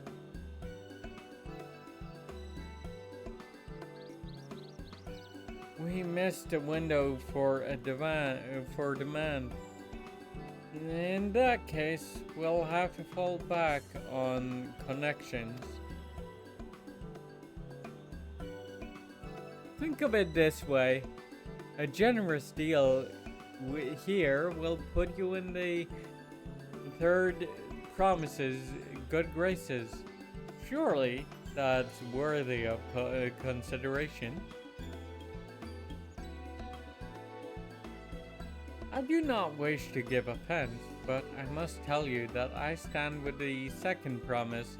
His innovations will improve every aspect of our lives, I believe, including farming. And I will no longer have need of hatchets. I assure you that I have nothing but respect for Urqopacha, but that is why I am prepared to, That is why I'm prepared to purchase a spare hatchet at a fair price.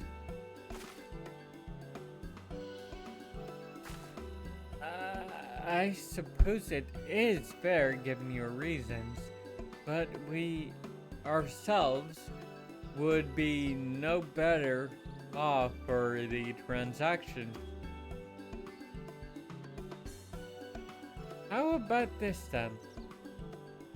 If we were to help bring in your harvest, would you give us a better deal?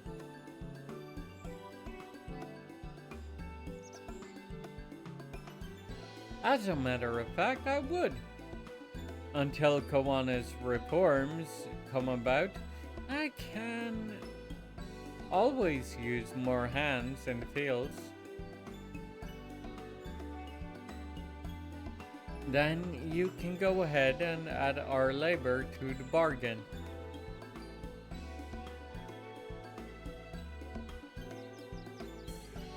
Added value to tip the scales. How could I have forgotten one of the most basic rules of trading? You can rest here if you like, Mablu. Nadia and I have mate together. Oh no, I'm helping you. Or I'm helping too. Off to the fields, then, and mind you pick the healthy leaves. I'll take 5 good bundles from each of you.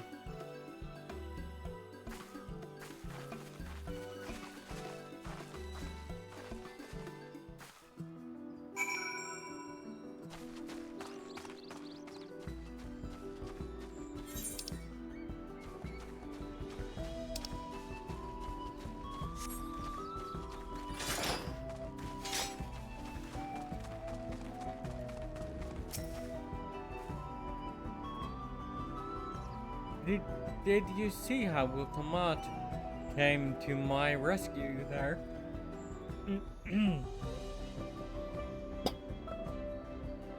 He really is good with people.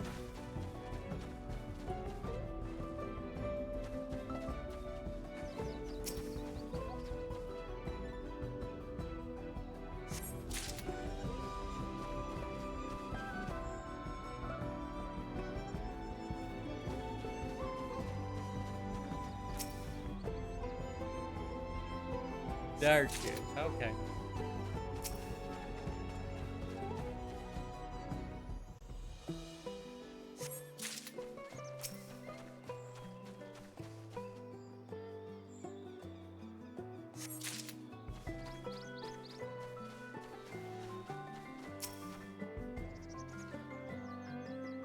I wasn't sure Maple would bite, but it goes to show that you never know until you try.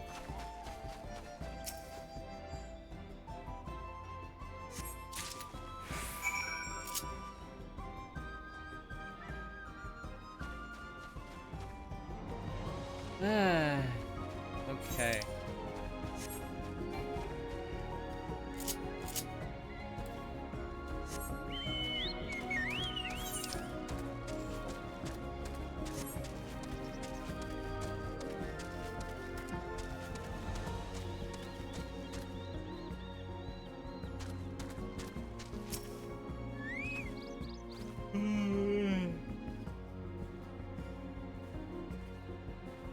You've brought me some leaves then?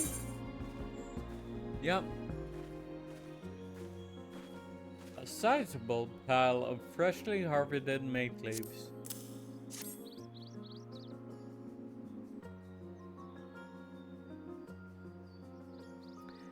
An acceptable harvest. We'll see how your companions fared before I make any decisions, though.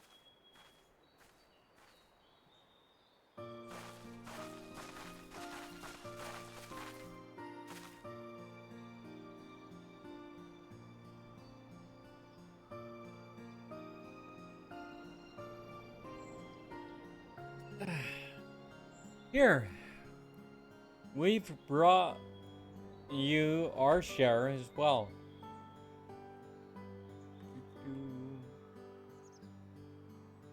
I'm kind of curious. Move the camera to the other monitor.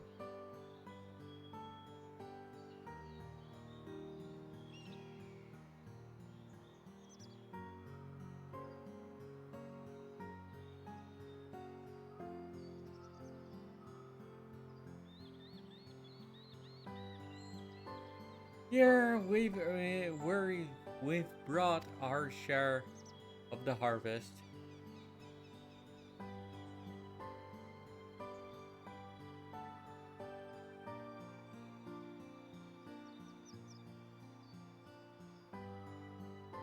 Thank you, Third Promise. This is more than enough to hold up your end of the bargain.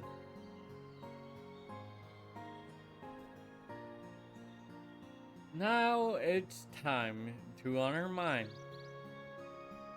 After adding the value of your labor to the price of the hatchet, I am prepared to offer you a full sack of our finest grade mate leaves.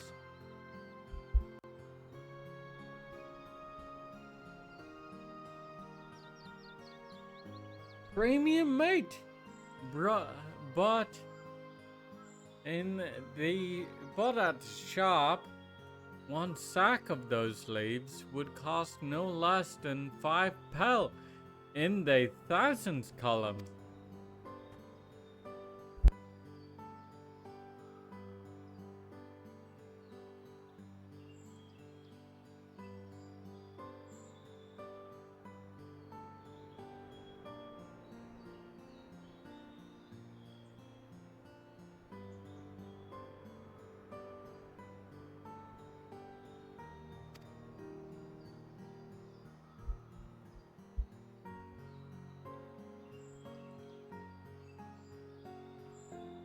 I'll give it a good helm. Talk of the contest aside, I'm glad we could come to a mutually agreeable trade.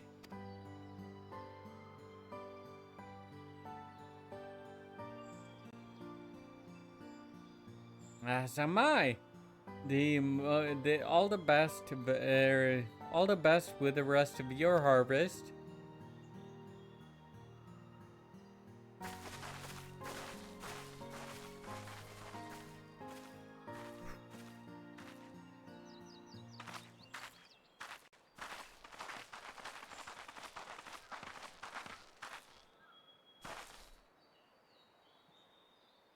Ma Blue, what's wrong? It's as I was saying before, even after everything Tobley's done for me, I'm planning to abandon it all and become a merchant. But then I needed your help after forgetting a basic rule of trade. How can I expect Tobley to accept my decision then?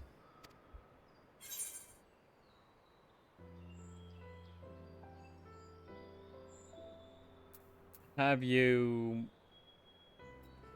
So you intend to give up then, hmm?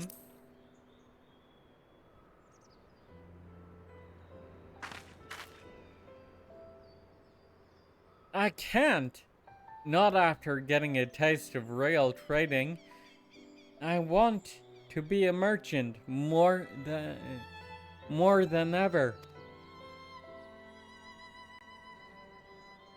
Then you'll just have to be honest. I seek to follow in my father's footsteps, but not because he expects it of me. I want to preserve Tyrell's peace, and becoming Dawn Servant happens to be the best way to do it.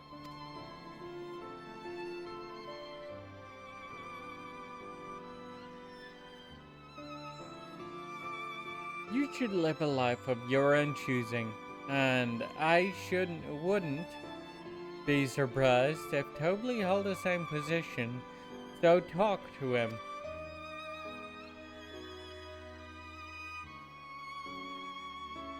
You're right. It's better to find out for sure than worry over what he might say. Thank you for the advice.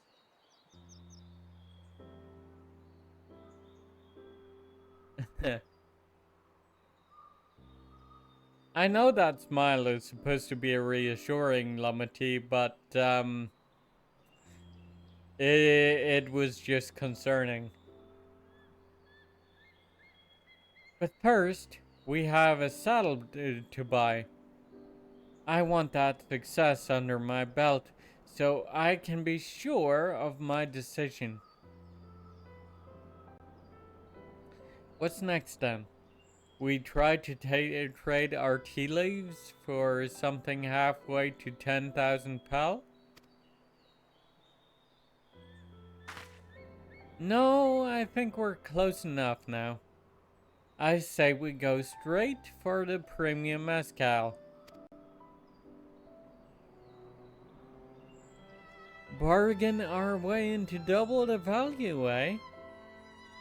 Think you can do it?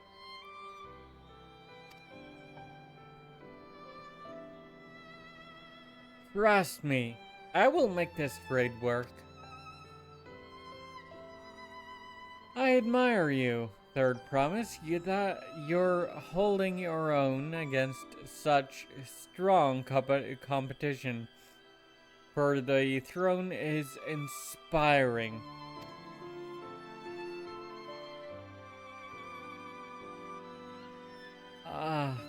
Am I really holding my own against Kawana and Zaralja?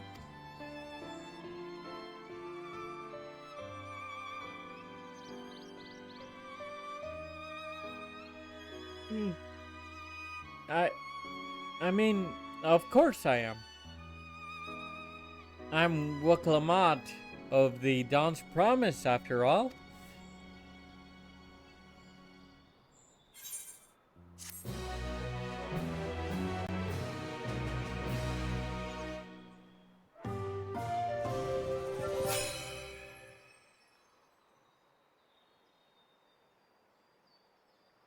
Success! You've traded a 1,000 pal hatchet for a 5,000 pal sack of top grade mate leaves. Mate leaves? Eh. Mate leaves. I don't know. I don't really care. I've never been one to take it slow. Once I have a goal in mind, it's full speed ahead. That's who I am. Urqopacha has her eye on a jug of premium mezcal. Before we go, let me give you the mate leaves. I don't need to risk proving Arundel's point. That's probably prudent. Ready then? Our next stop is the Mezcal Distillery.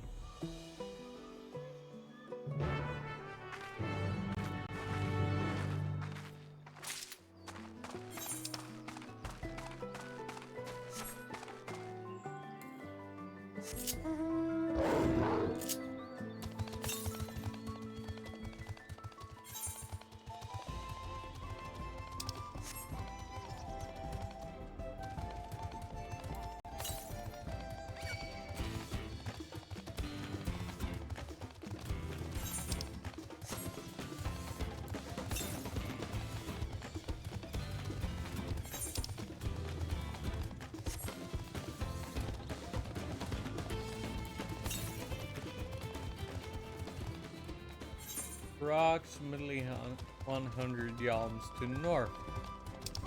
This way then.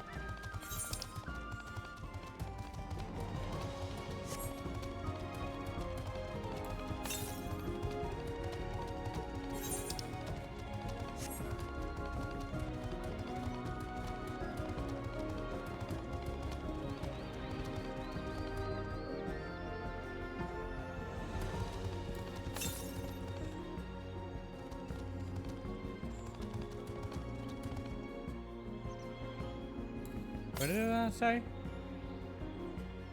17 yalms to the south.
I think I know where it is.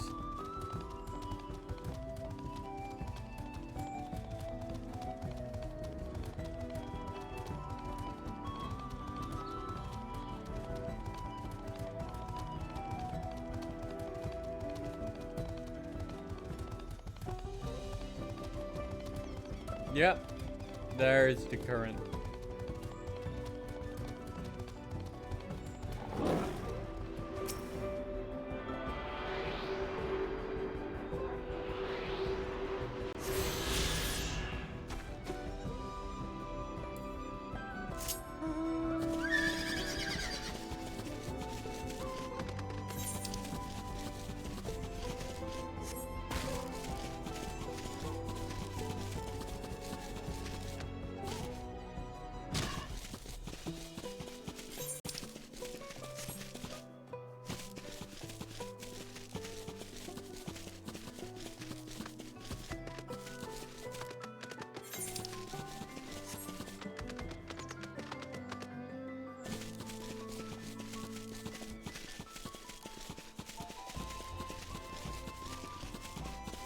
Green moles.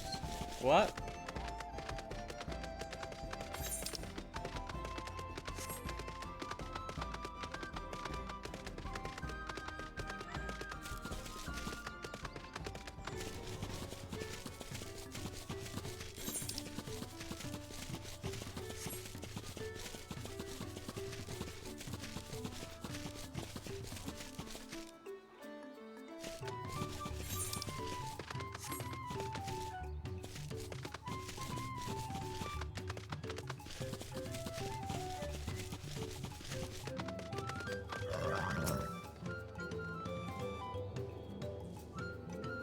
Ooh. The smell of mezcal is overpowering. The fumes alone are making me dizzy.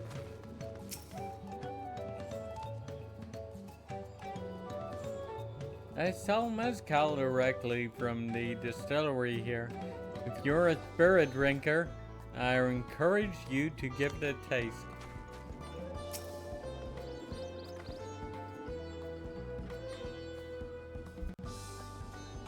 Well, won't you speak with a man by the name of Gobly? Even among his fellow distillers, he's regarded as a master of the craft. He knows the value of his product, so if we're to convince him to trade twice, for twice what the leaves are worth, we're going to need targeted information. That means asking around and taking in the gossip. If you could do the talking here in the distillery, Nadia, perhaps Urqopacha could do the same at the village entrance. Meanwhile, I'll need to go head to the north and see what I can learn.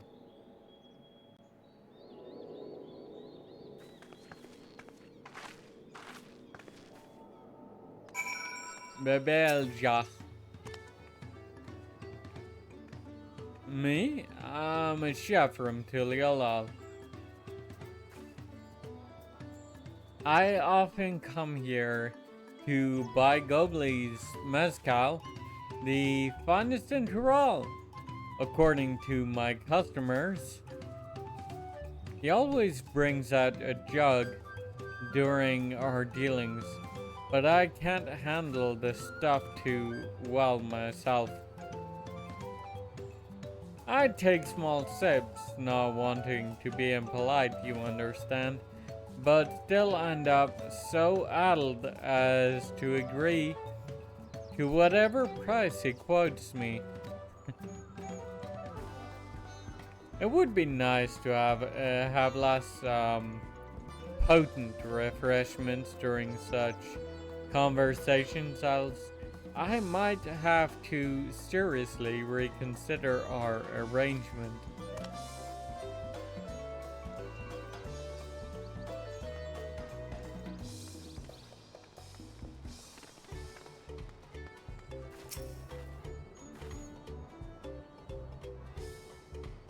There's not much I can say about Gobley, but I can tell you what Gobley's been saying. The other day he was muttering about monsters prowling around Agave Jaws. That's the field where they gather ingredients for the mezcal. Their presence has made it harder to procure said ingredients, and thus driven up the price of his product. A boon, some might argue, but it's hard to celebrate when it affects the work as it does. Can't rightly bring joy to people if you can't keep making the thing they love. There. I think I see where this is going.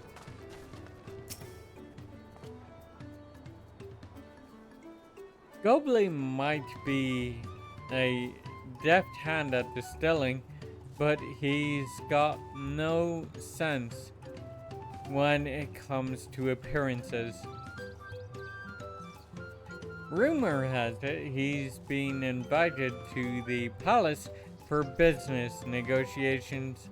If he presents himself to the court wearing his usual rumpled attire, will be laughed out of Sunperch.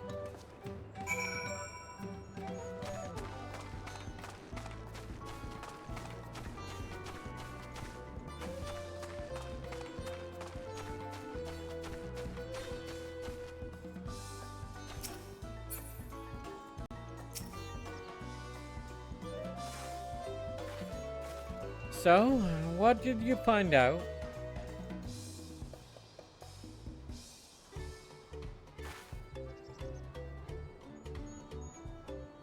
Oh, we can make use of all those tidbits.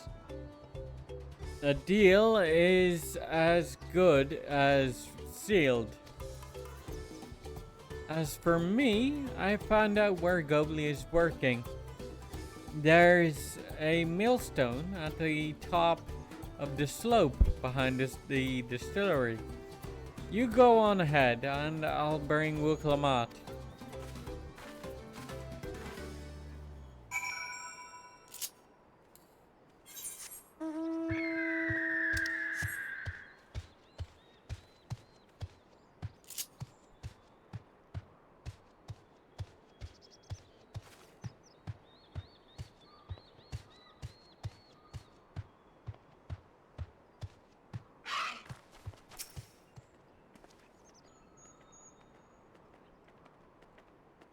You have business with me, madam?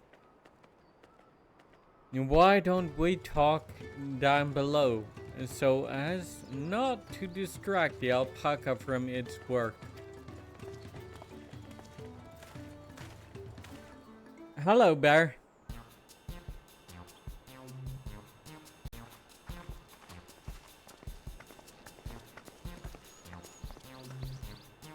Ugh. Headache. No.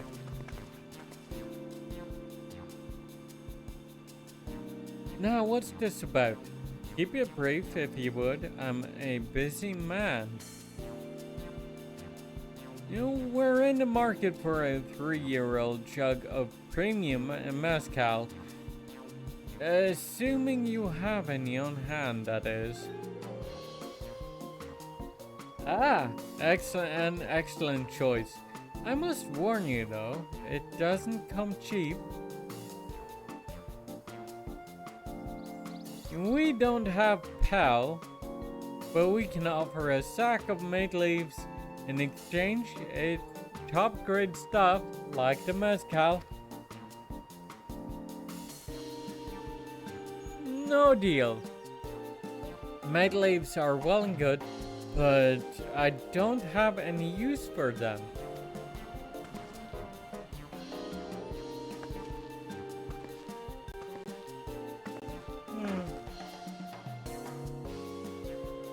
Ooh, no deal. Just like that.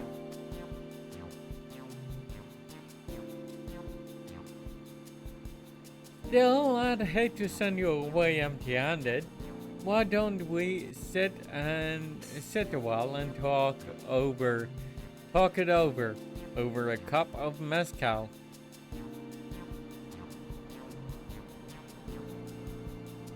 Now the real bargaining begins. Which of our cards do you want to play first?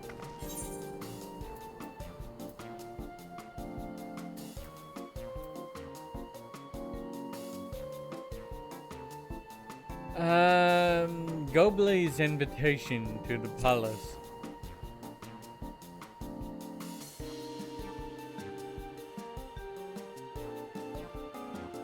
Let's hold on to that one. We need to consider our timing. The Hubigo chef's distaste for strong drink.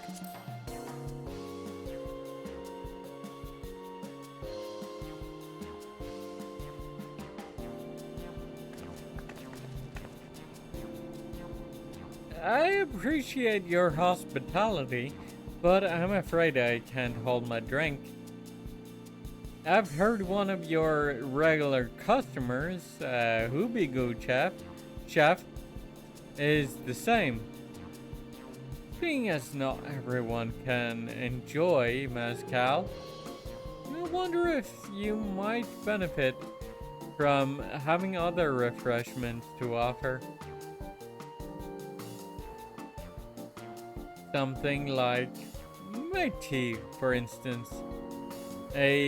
Brewed from the finest leaves. Of course.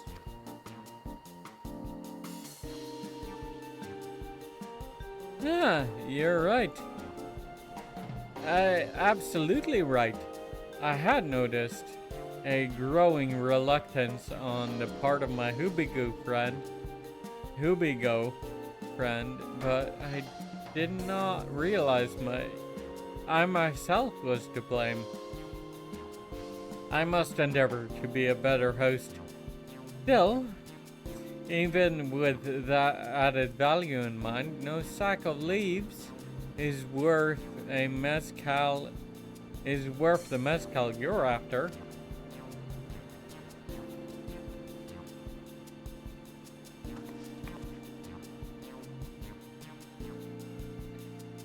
Should we offer to cull the monsters causing them trouble? Not yet. We'll keep that card up our sleeves. As I expect you're aware, the rite of succession is currently taking place. That's why the third promise has graced us with her presence.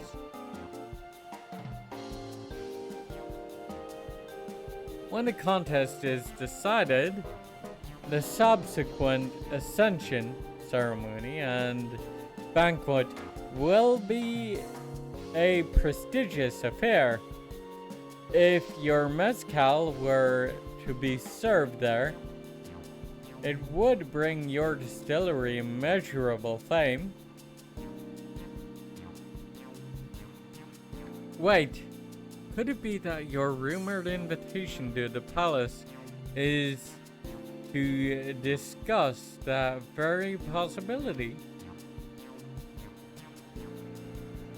As a matter of fact, yes. I must admit, I'm still reeling from the abruptness of it all. It would be a great honor and opportunity if I can secure the deal. Well, I should think your exceptional mezcal should speak for itself. That said, there is no such thing as being too prepared, and first impressions last. You'll want to be wearing your very best when you walk into Volokshunsa. It would be a shame to miss this chance for a chance of a lifetime, simply because simply for want of proper garments.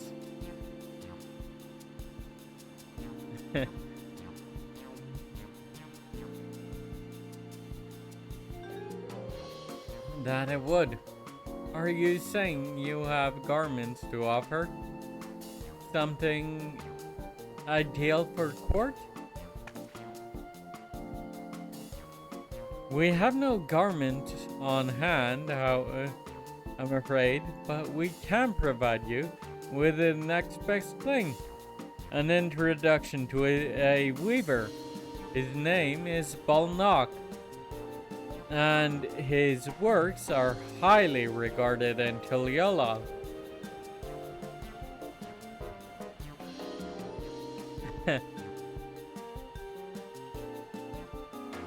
As a supporter of Urqopacha and keen observer of palace politics, he will doubtless be happy to guide you in the selection of an outfit to fit this golden occasion.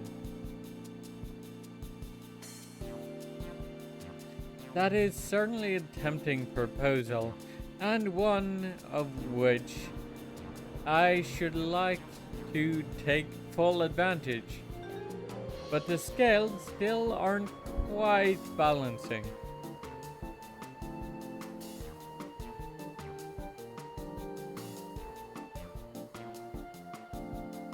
Say, weren't there monsters running amok in Agave Jaws?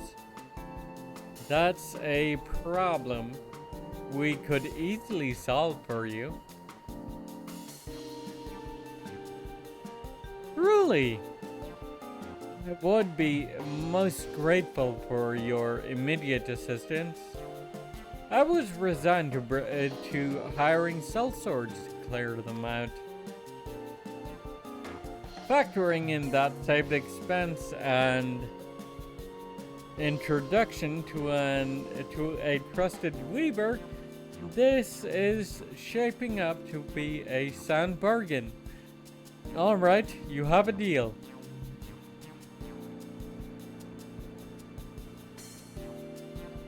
Yes! I knew you'd come around. Give us a moment and Nadia and I will take care of those prowling nuisances.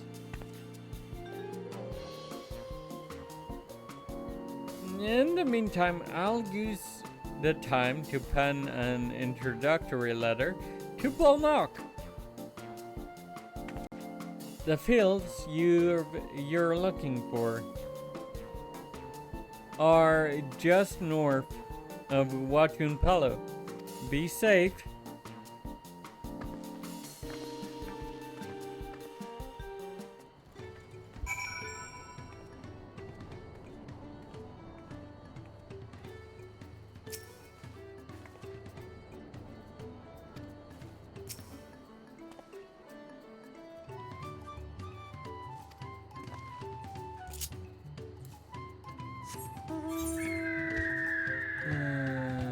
Okay.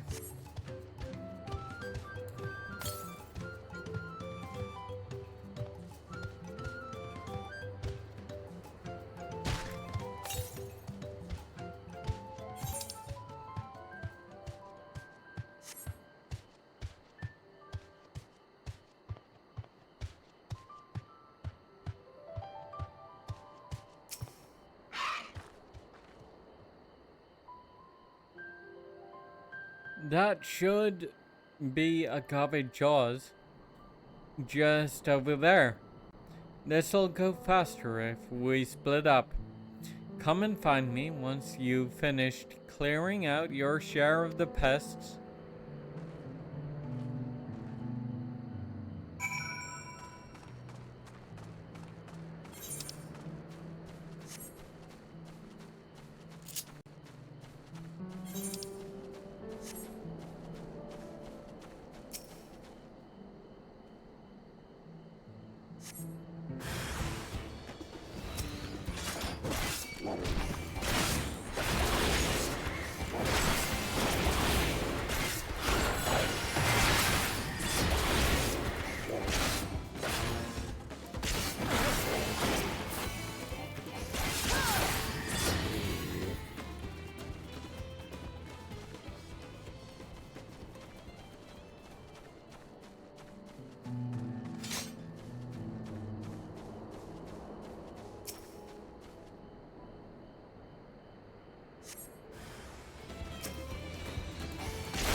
Whoops. Wrong buy.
Compared to the creatures I hunted with Papa, this was no challenge at all.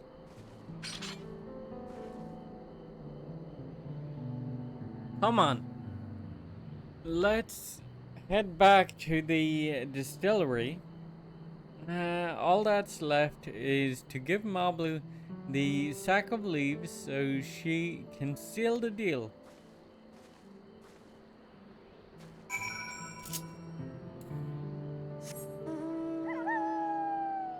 Also, is that an ether current I hear?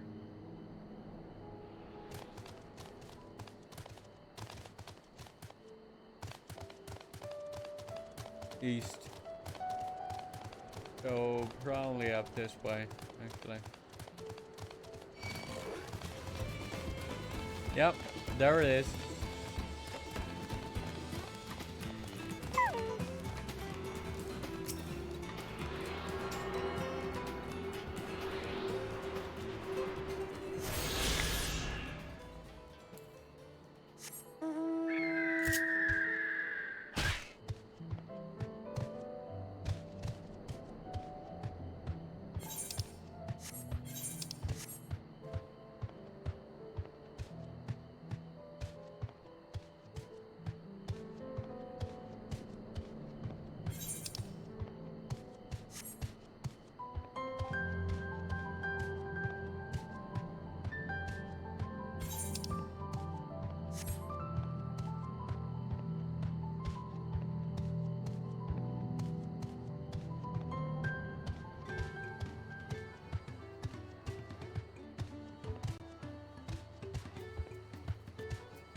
Go on, give Mablu the sack of leaves so she can seal the deal.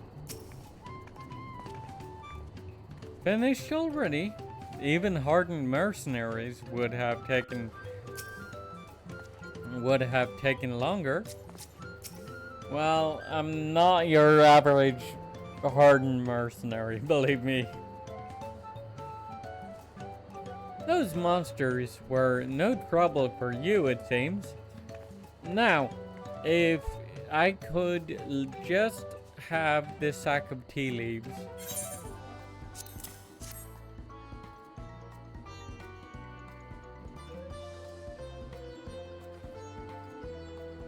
Thank you for looking after our precious trading goods.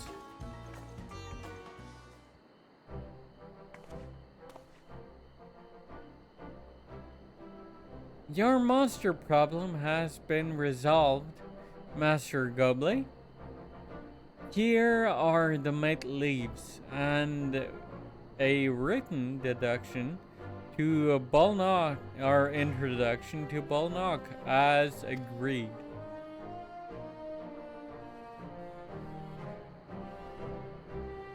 I like how his poncho is notably less vibrant than the other Palu.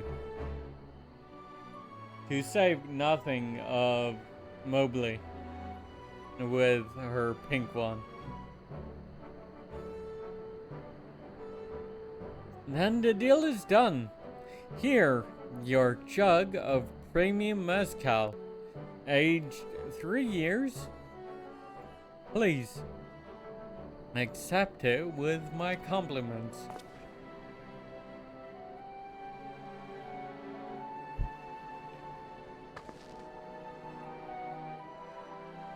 Yes!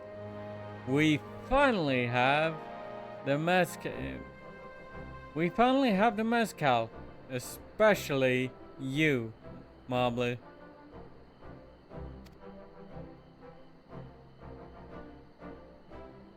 You were the one that inspired me to come this far, third promise. But let's not celebrate until we have a saddle in hand. Mobley, is it? You drive a hard bargain. Young peddler, I look forward to seeing to doing business with you in the future.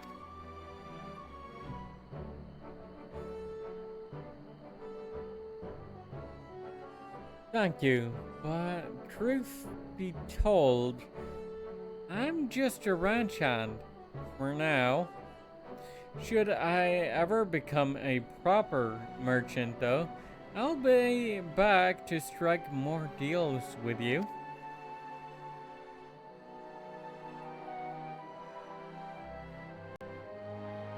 Oh, hi Sartana.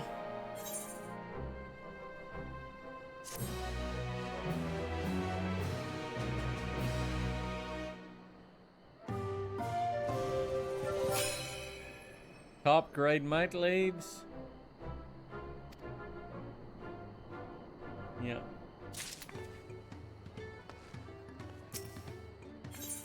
Three-year mezcal. So.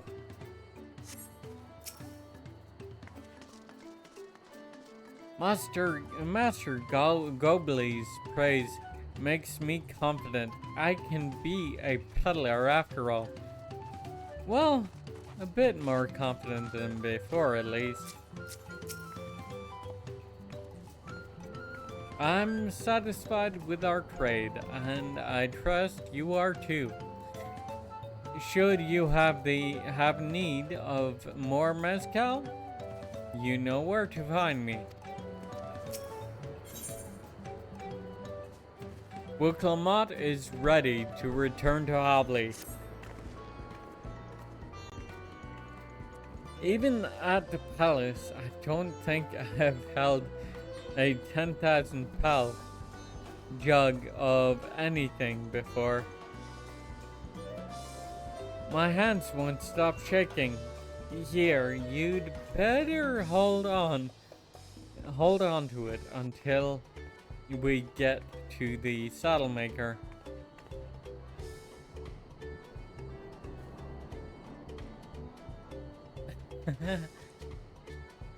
Can you imagine if we dropped it and had to start all over again?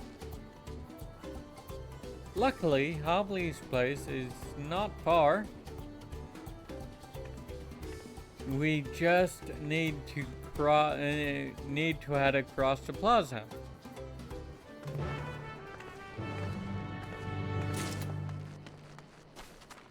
And I don't need to manually carry the jug, so...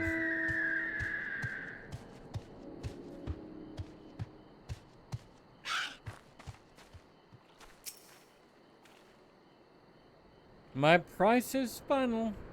Bring me a jug of premium mezcal or go bargain with another saddle maker. The third promise looks ready to trade a mezcal now. This is it. The trade we've been working towards.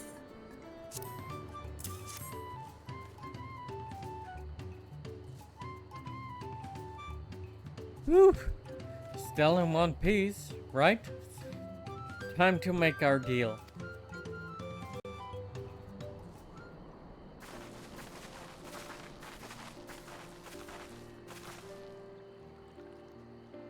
Get your tools ready, Saddler. We've brought you your precious mezcal.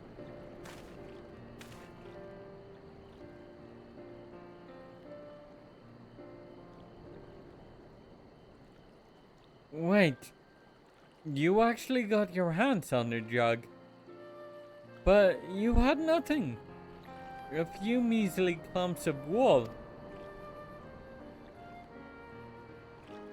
What we had was an aspiring trader with a gift for negotiation.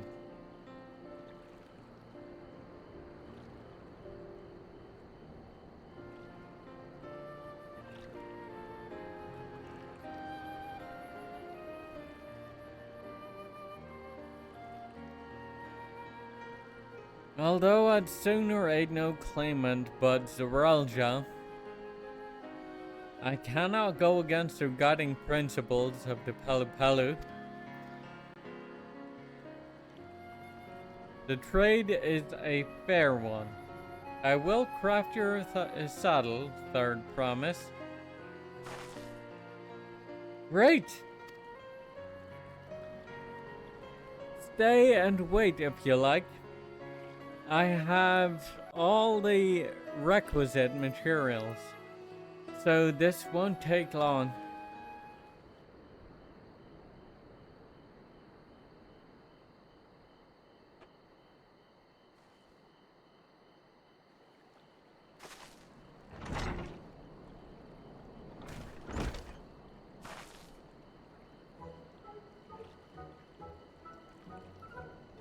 Your commission is ready. Catching a wild alpaca is never a simple affair, but you'll have an easier time of it with one of my saddles.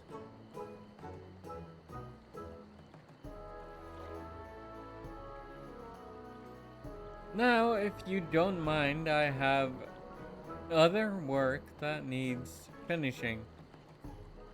I can taste that smooth mezcal already.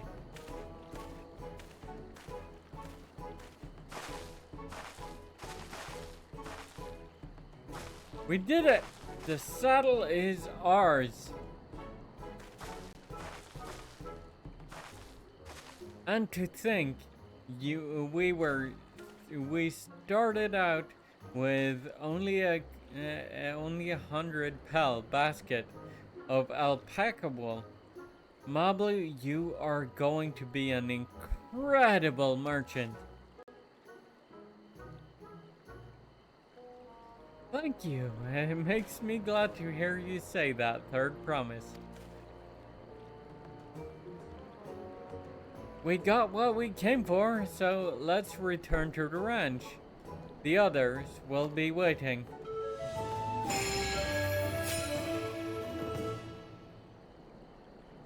Feat accomplished. Success! You have traded a 10,000 pel jug of premium mezcal for taming saddle.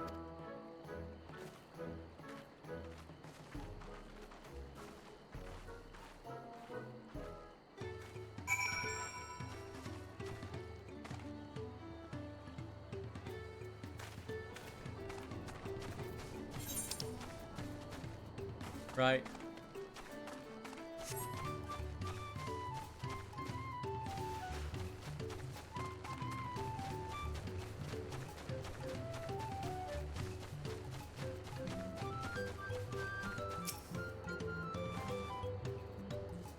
Let's tell them the good news.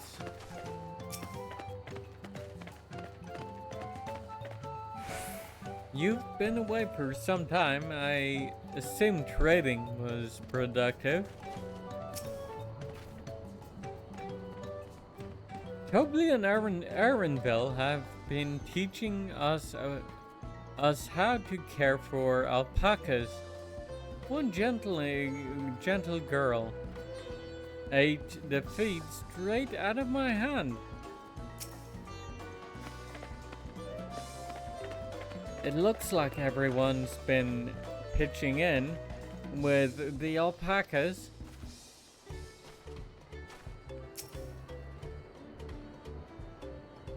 I made the mistake of startling one and caught a glob of spittle for my trouble. I'm beginning to understand Urqopacha's aversion to the animals.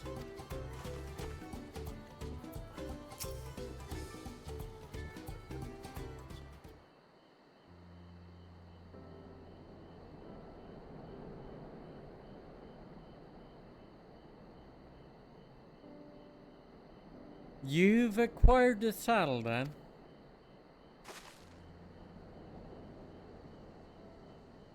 Yes, and thanks in no small part to Mablu.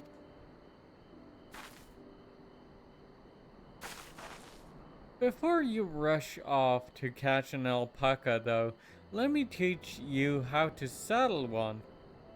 I'll bring out one of our wild-born friends so you can practice.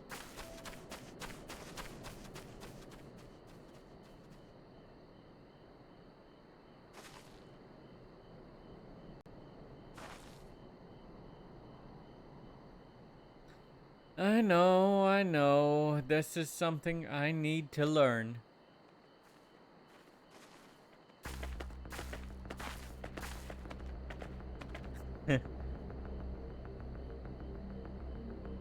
The look on her face, the tense music.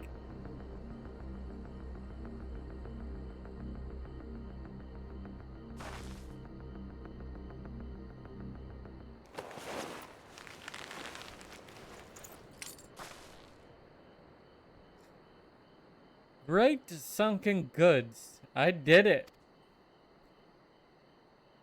Sunken gods.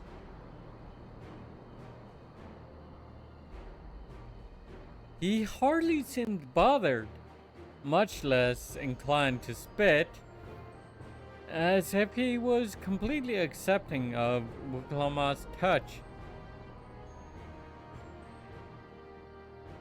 That is because of the singular scent which the saddle has been coated, or with which the saddle has been coated. Alpacas find it very soothing.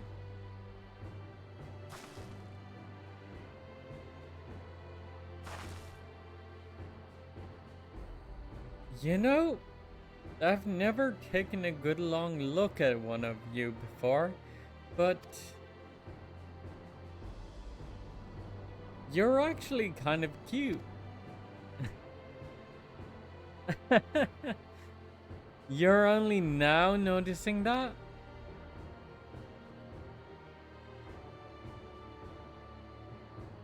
Zaralja, he's back.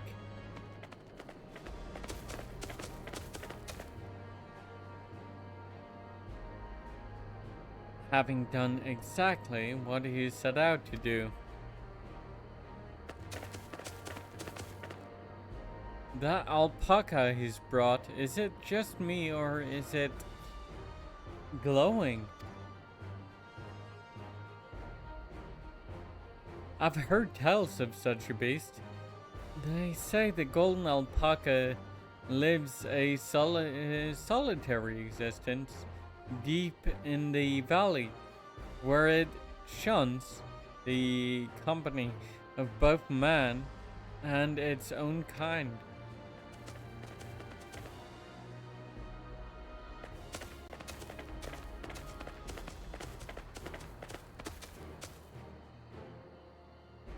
How did they manage to snare a prize like that? A beast knows its betters. Faced with the overwhelming strength, it will yield rather than risk death. With an apt illustration of how greatly the power of the first promise exceeds yours, Urqopacha.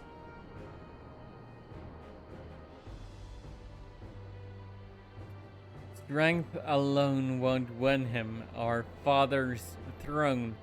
I'll be the one to find the Golden City, and then Tural can remain at peace. An everlasting desire for peace can only be forged in fires of war.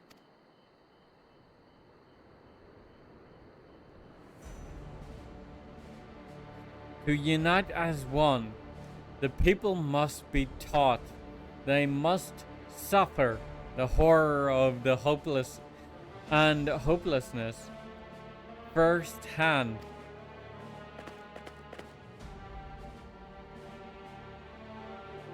Exhaustion from prolonged conflict, the wages of war's merciless nature, these are what move the clans to join in the founding of Tuliolal all those years ago.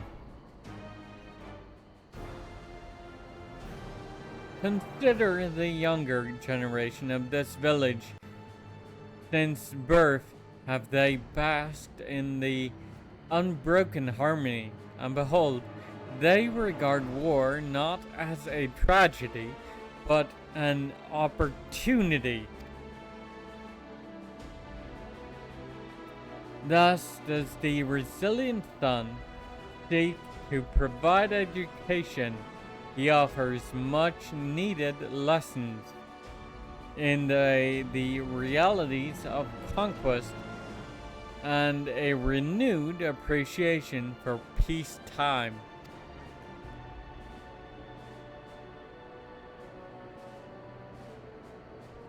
'Tis true that war's misery breeds a longing for peace.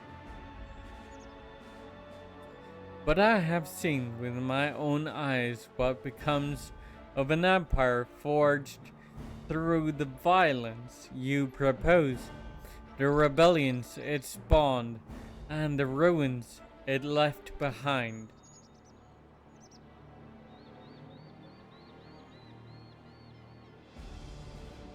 The Garlean Empire was a congregation of simpletons. Well. So I'm actually kind of surprised. I did not expect him to be so knowledgeable about affairs on the other side of the ocean. The oppressed fought back against their oppressors, as well they should. Men are not beasts. Only a fool would seek to rule over all with the threat of force alone.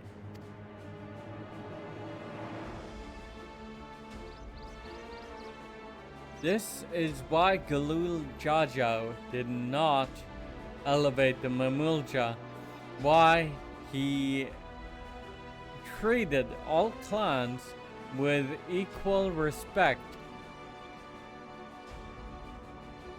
However, the first promise has his gaze fixed upon more distant horizons. He would unite not only Tuliolal, but the star in its entirety. What? Why? I need not explain myself to you.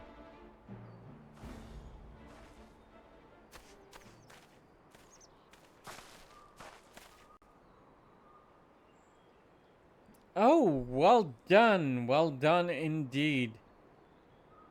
And the first promise has completed the feat of gold with an appropriately golden flourish. May I present to you your much deserved keystones.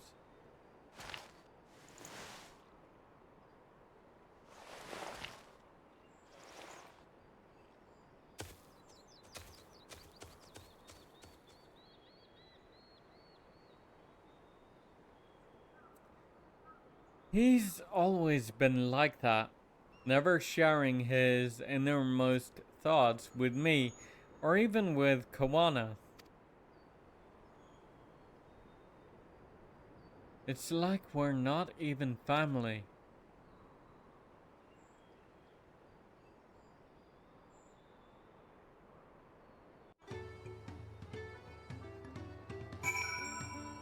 Hi, Cozy. Hello, escapist.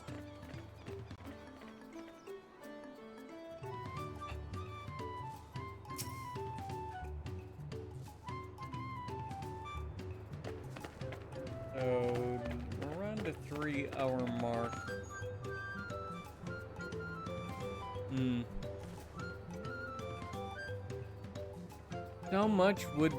So much of our star would be has begun to embrace reconciliation and rebuild, and this would be the would-be warlord would thrust us all back into turmoil. We cannot allow it to happen.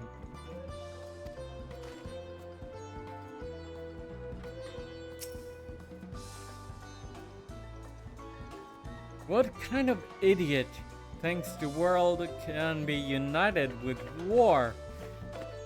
Even the most Garleans have since realized that their conquests were a mistake. A golden alpaca in the flesh, like the Golden City, I thought them a children's tale.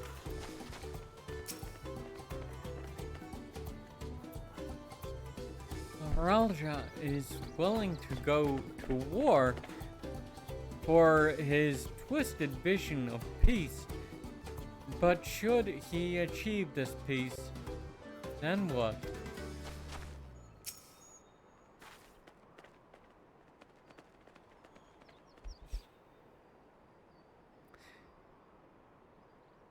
God lay on my dog in Banya, by the way.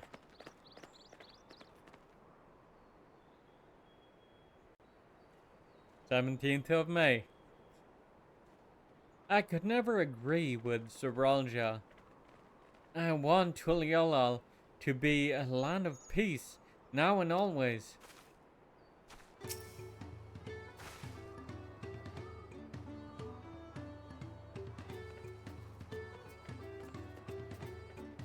I'll ponder Zoralja and his mysteries later. Right now, I need to think about finishing the feat of gold. I have my saddle. I've practiced how to use it. So lead on to where the wild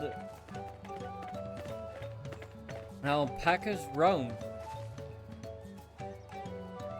The valley of Urqopacha is northwest of here.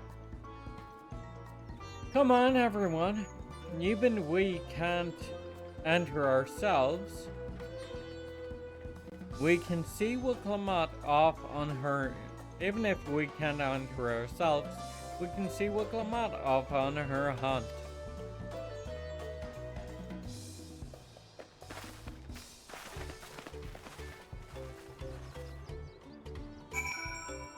So maybe move my stream time to 3 p.m. Take a break 2 hours through to get food or get and eat food, and then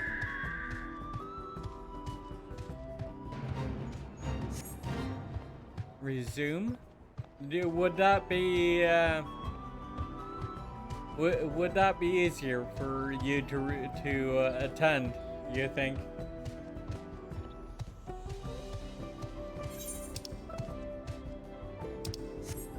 Actually, you guys, not not just my sister.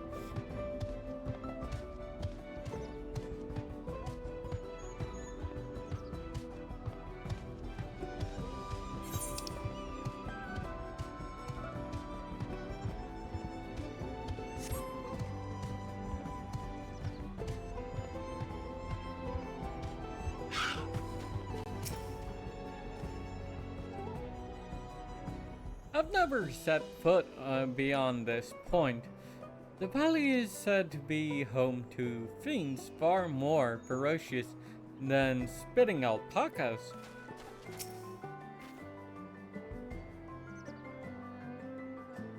Mobble is right. The least we can do is let Urqopacha know we're cheering for her.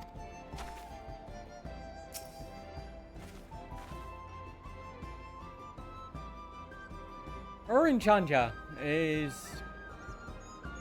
a steep and treacherous place, so only those with the head ledger's blessing are permitted to go there.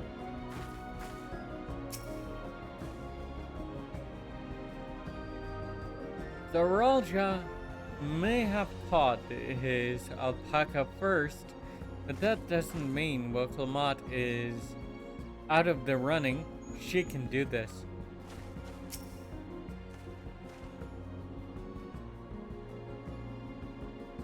How do you think the valley is? I glanced over at the edge on the way here, but the mist is too thick to even speculate.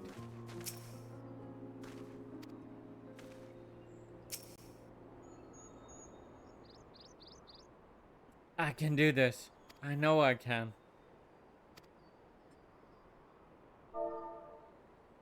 And cheer.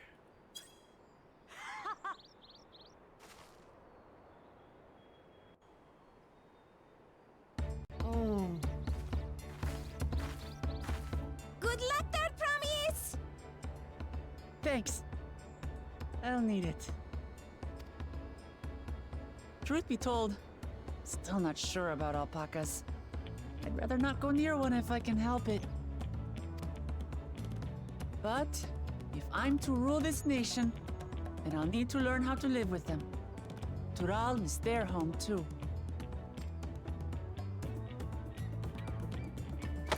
Right. I'm off.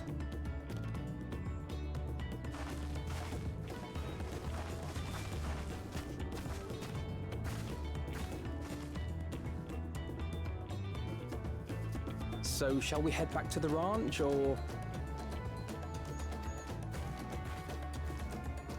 I'm staying here. As will I. Urqopacha is alone in this. The least we can do is stand watch and await her return. Sure enough. Yep. I agree with that. It may be a while yet. Help me pitch the tent.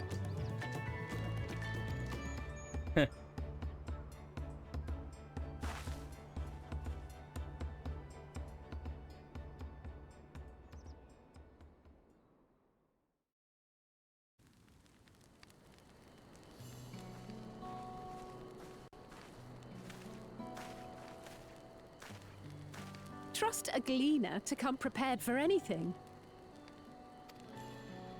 What's a gleaner?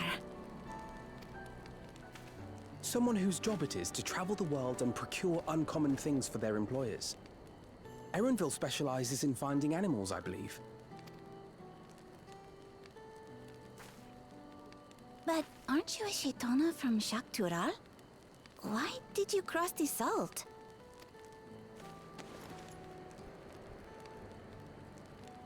When I was much younger, the thought of leaving Tural never even occurred to me. But then, some years ago, my mentor tasked me with a difficult hunt. Something I could never find, she said, so long as I clung to the familiar. She suggested that I leave home, leave Tural, and join the Gleaners of Sharlayan. As one of their number, I could experience the world, immerse myself in myriad cultures and customs, see the many faces of nature. And once I had learned what is truly important, I would find that which I seek.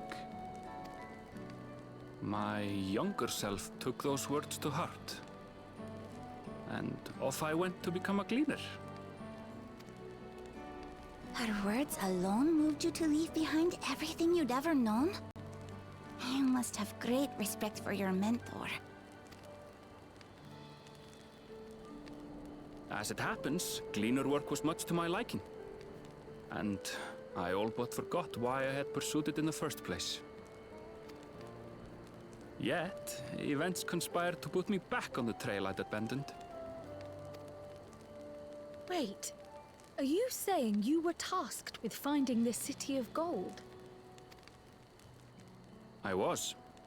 And though my hunt is now entangled with the right of succession, I mean to see it through. Well then, I understand completely. We all have our reasons for seeking the Golden City. Which is all the more reason for us to work together.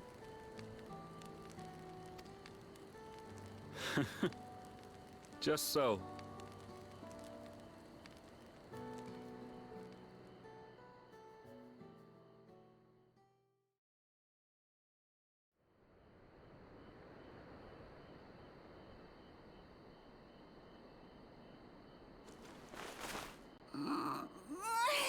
She should have been back by now. What if something's happened to her? We need to tell Tobli and arrange a search party. Wait. Do you hear that?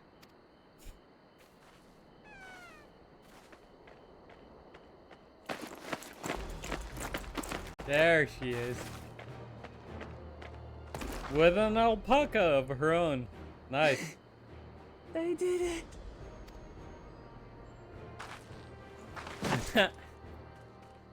And she cannot stand. That must have been rough.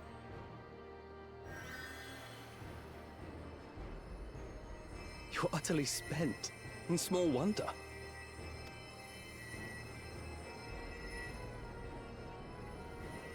Well done, Third Promise. The ranch isn't going anywhere. Take a rest in the tent.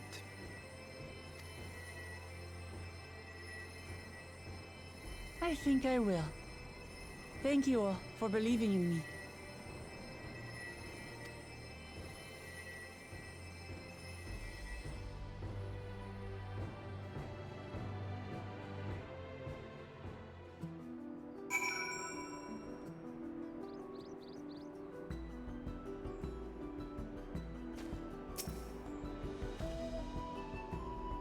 I spoke too much.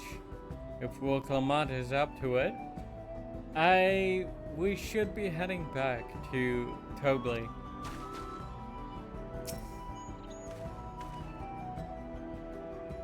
Urqopacha had no serious injuries to speak of. However, she had clearly been pushed to the very limits of her endurance.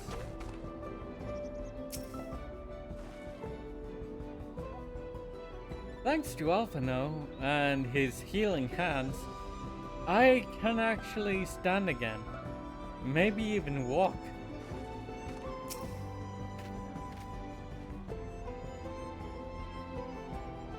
We were out here for quite some time, but I'm glad Urqopacha was able to catch her alpaca.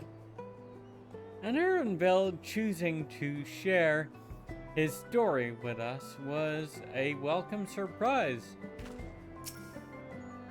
Oh, wait. There she is. Alphino and his was quick to lend a hand with dismantling the tent. Is this to be his new obsession now that he's mastered collecting firewood? Maybe. I'm so relieved the third promise came back to us safely. And the alpaca she tamed is a healthy looking beast. Surely this will be enough to satisfy the fate of gold.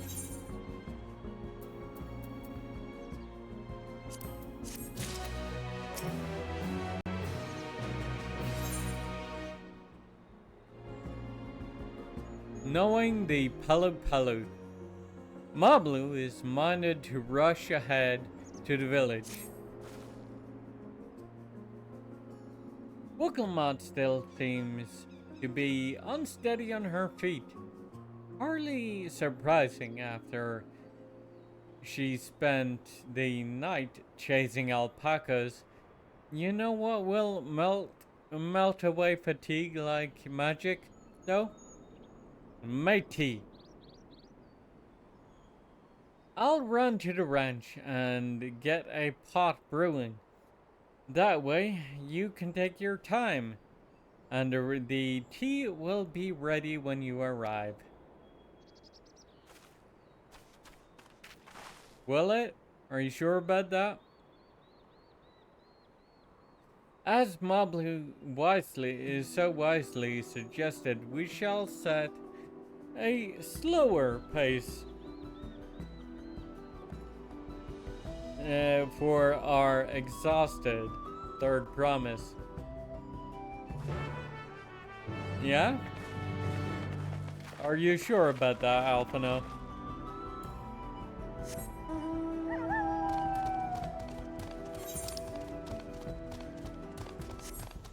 Because my legendary Kamui begs to differ.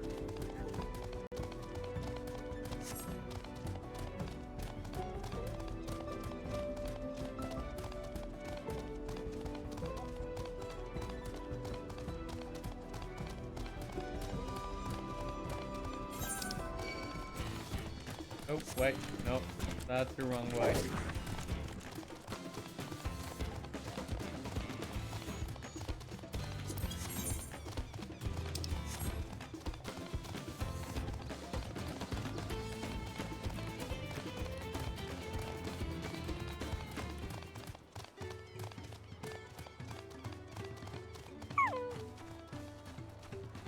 Hello, Tobley. You might think catching an alpaca a trivial thing, but we shall see. As I said, there's a reason I chose it for my feet. Hi, Pig. How are you today?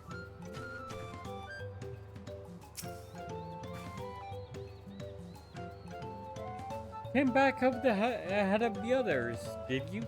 Yeah, I did. I should hurry along with the tea then. Wokelamad can't be far behind.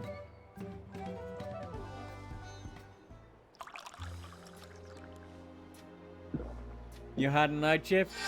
Oof, yeah. Fair enough.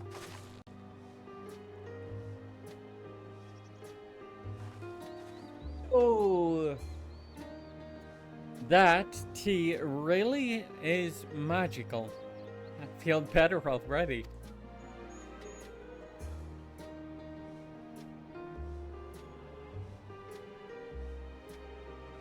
How was the night shift?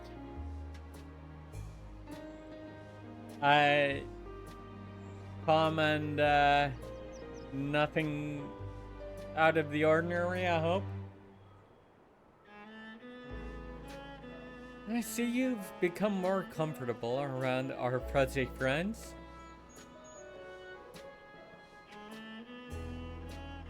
Watching this one has taught me a lot about alpacas. What grasses and fruits they eat. What sounds they react to. Their adorable little quirks.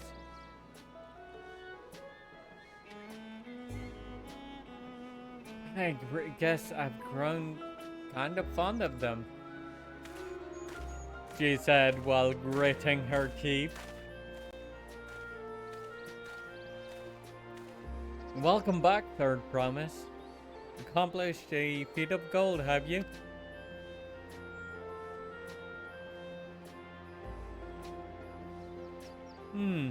Yes.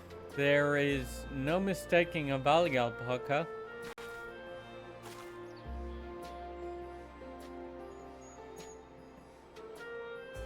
I commend you on your success.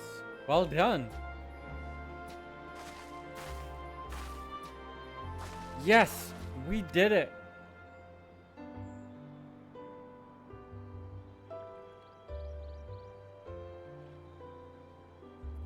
Although I couldn't find a shiny one like Soralsha did.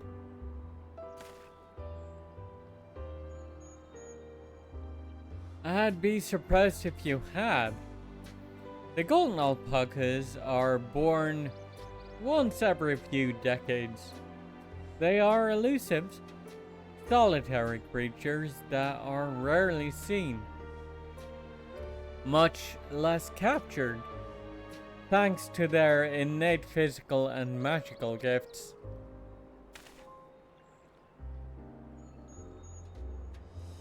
Only a single other person is known to have caught one, that being Gulul Jaja himself. Papa was chasing alpacas too? So my grandfather's stories tell, or say.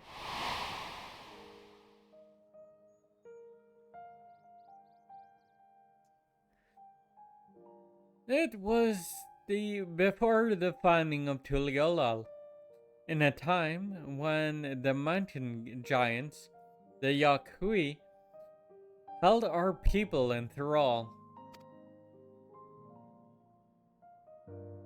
Compelled by their overlords, our forebears would ride their alpaca mounts to the highlands to deliver gifts of food and other tributes.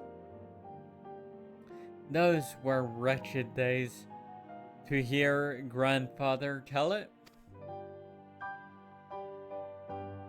Then along came young Gulul Jaja, yet unburdened by the mantle of Dawn Servant.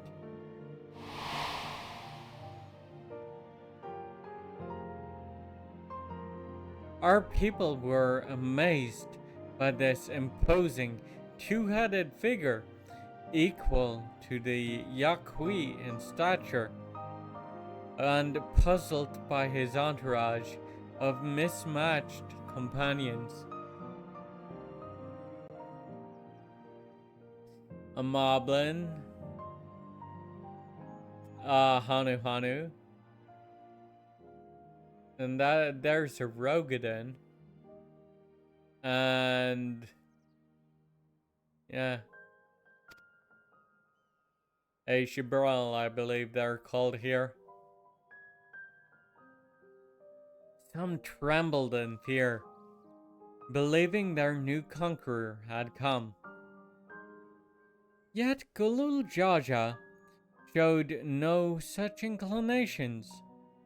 He sat and spoke with us, sipping from the cups of tea we offered him, and grew somber when he learned of our plight.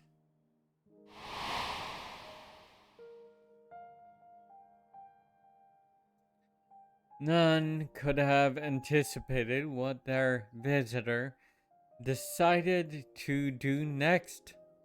Gulul Jaja ascended the cliffs to face the giants and freed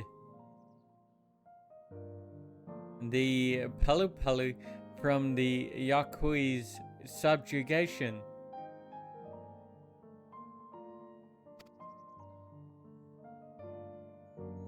He then turned an appraising eye upon our riders and proposed we take to the road to peddle our beverages.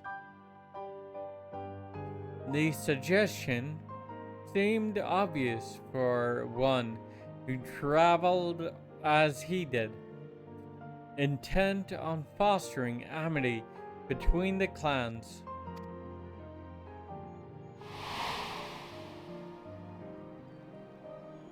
I noticed the Shatona back there too.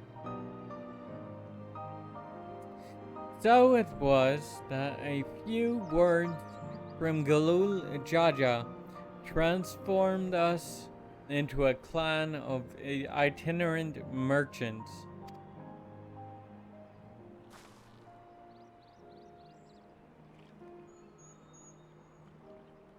I've never heard the bond Papa forged with the Pelupelu spoken of in that way before. The saga is so detailed.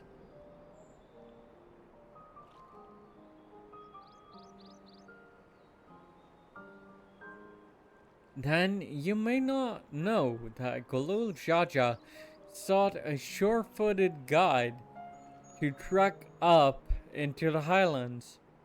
Thus did he capture a golden alpaca. So both my brother and my father came to the rarest, caught the rarest of creatures, while an ordinary one was the best I could manage. The feat required no more than that third promise, and you brought back a perfectly wonderful beast.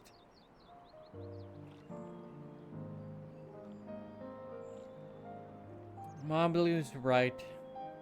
You're a perfectly wonderful beast. If anyone's ordinary, it's me.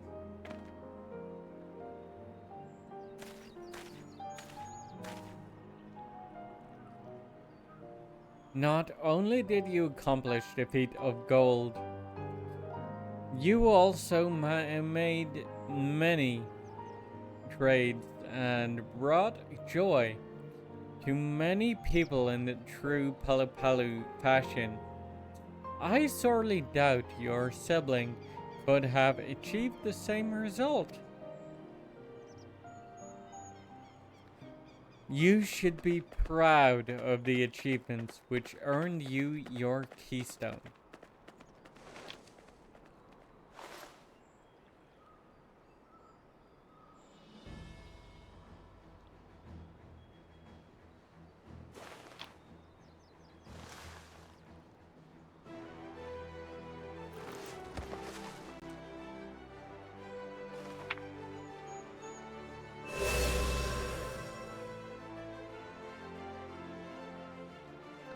Five more to go.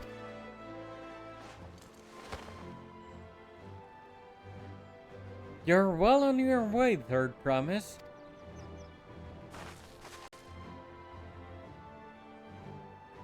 We'd have been lost without you, Mabla.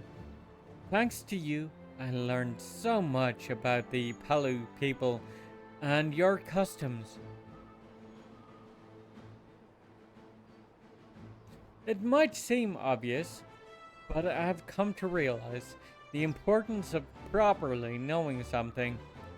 It was because I didn't understand alpacas that I was uncomfortable around them.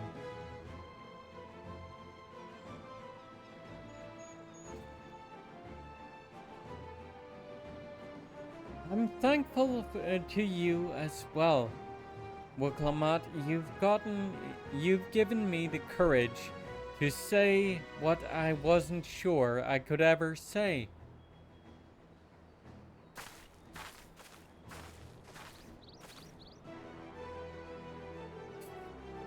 Probably, I want to leave the ranch and become a merchant. I appreciate everything you've done for me, and I have loved every moment caring for the alpacas.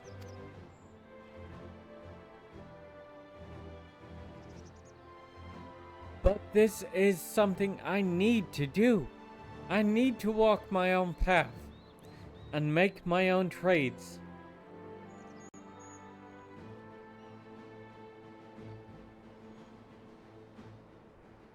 As your parent, allow me to say one thing.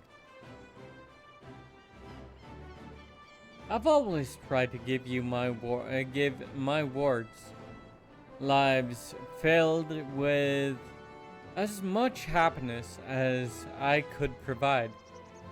Yet never once have I wanted that to be the only happiness you knew. You have my blessing to walk any path you choose, Malblue. It gladdens me to hear you've found a calling you wish to pursue with such passion. You will make an exceptional peddler, I'm sure of it.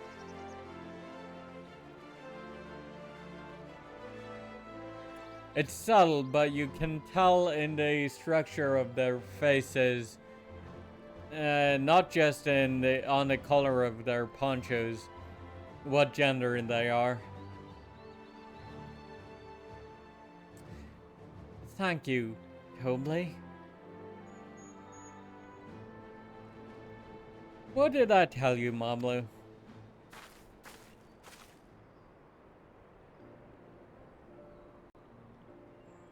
There's one last thing I can help you with, a third promise. You need to find the Golden City, right? That's the end goal. Then I suggest you talk to the Yarkhui.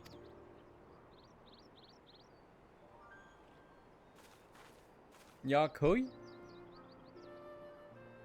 They once ruled over far more than just Urqopacha and the Pelu.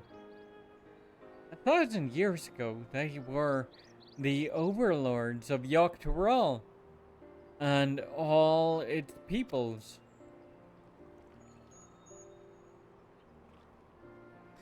During that era, the Pelu were commanded to search for a city of gold.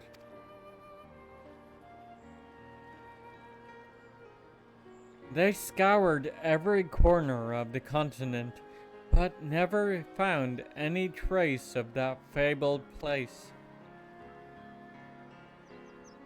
But if they didn't find anything, what could the Yarkhui have to tell us?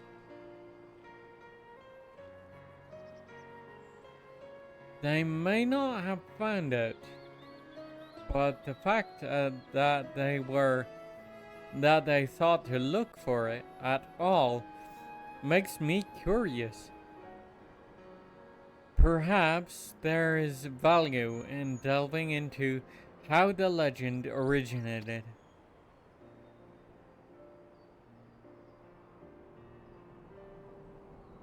Well, we lose nothing from asking the question. Besides, we're determined to follow the path of the saga.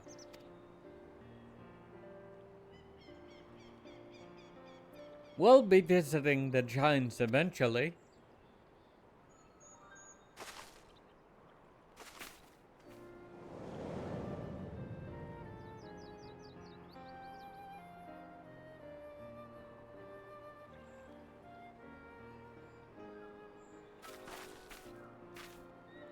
Oh, Kryl. I have a question I'd been meaning to ask. And since we've finished with the feat, where did you acquire that earring?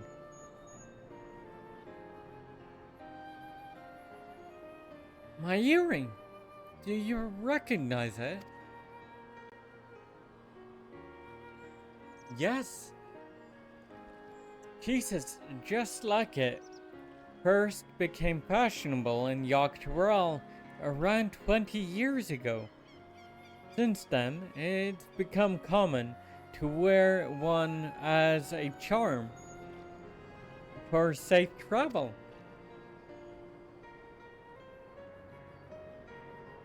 "20 years ago, right around the time my grandfather made his journey.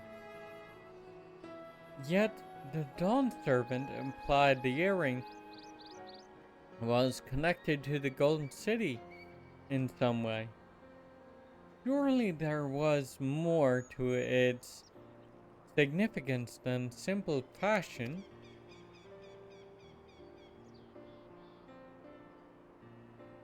If you want to know how it first came to be crafted, I could try to find out.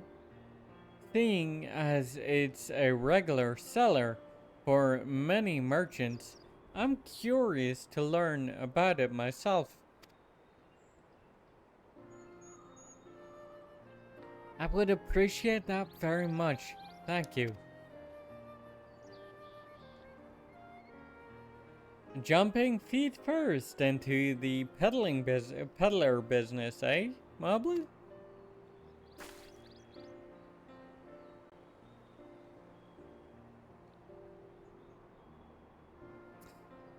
Right then, that's 2 keystones down. I say we head back to Tuliolal and plan our next move.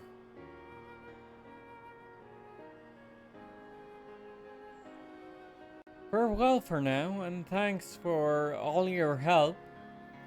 I will become Dawn Servant to make sure you set aside your best make sure you set aside your best mezcal for the occasion.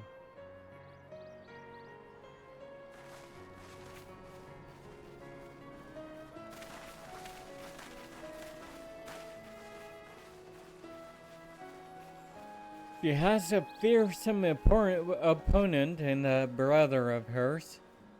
Even brought a golden alpaca to heal. But you've heard Saralja's supporters talk. They might see opportunity in his expansionist ambitions, but they find the man himself intimidating, terrifying even.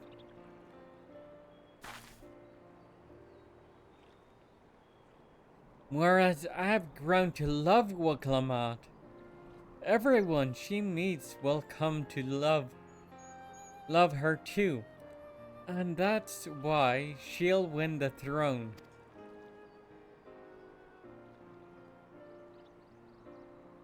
You might be right, Mobley. You might be right.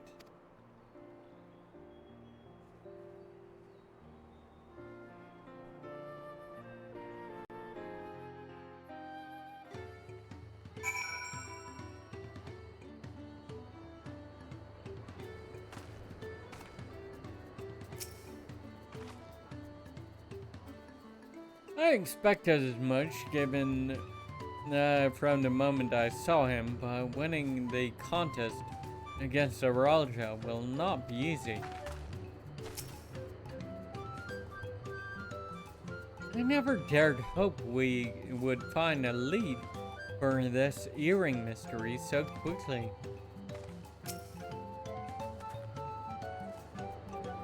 The Yaqui once ruled the entirety of Yogg-Toral.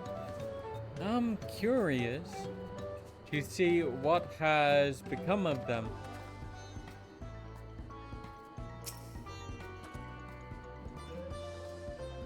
That makes 2 of the 7 keystones. So far, so good.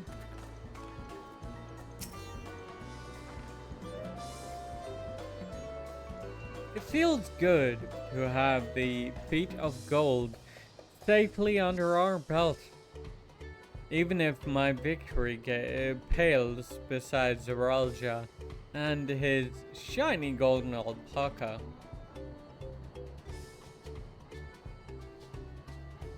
I know I shouldn't let it bother me. And God knows you've all been so supportive. But I want to be strong or wise like my brothers. To be a promise that people respect.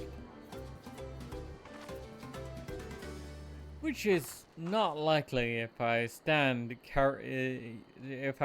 here carrying on and on about things let's move on. Back to Shibboleth of Che with us. The contest has hardly begun.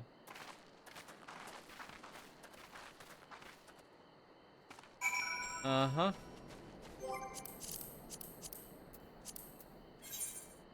Hey, escapist. How long is it from here to the first dungeon? Would you say?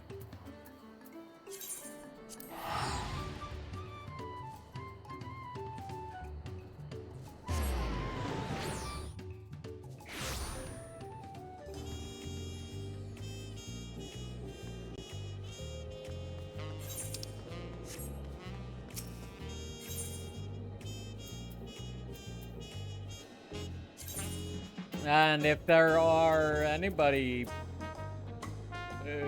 who plays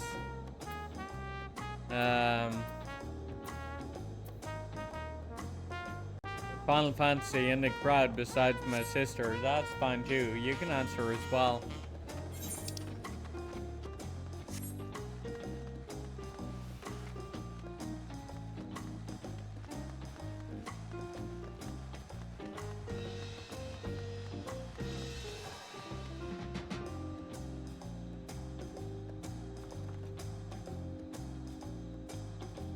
Yes, I have also done the Kazumaoka quest.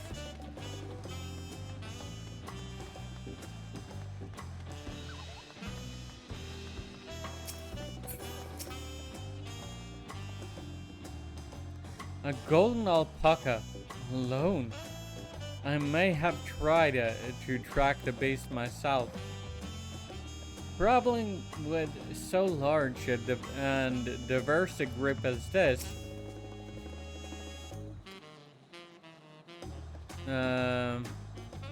unfamiliar to me. If she could see me now.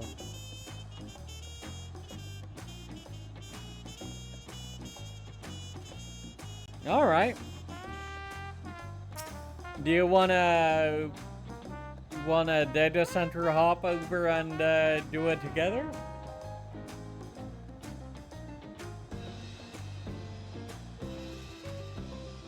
I've heard there are hot springs in Urqopacha, mayhap time permitting. I have not forgotten about our obligations to Urqopacha, of course. Having immersed ourselves in the cultures of others, though, my anticipation for the new experiences this adventure will bring us has only grown.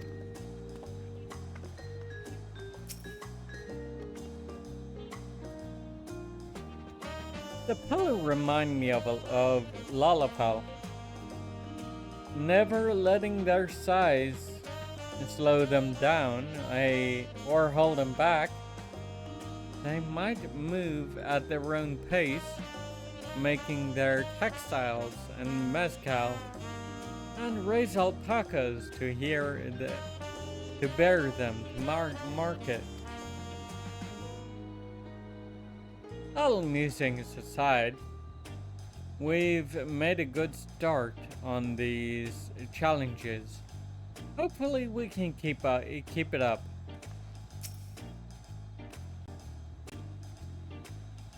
Neither Kawana nor Bakul Jaja appeared in Wachimpalo. I imagine they're around somewhere, making progress even as we are. Yet, in a contest like this one, it's only a matter of time until the claimants are pitted against each other in direct competition.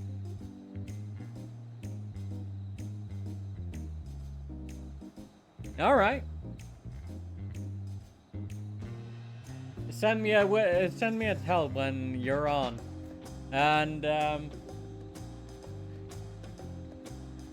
everybody else do so too, huh? if you wanna come along.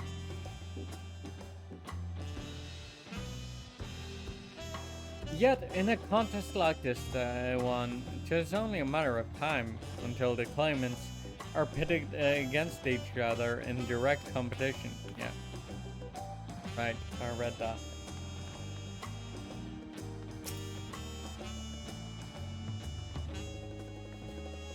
Look at us!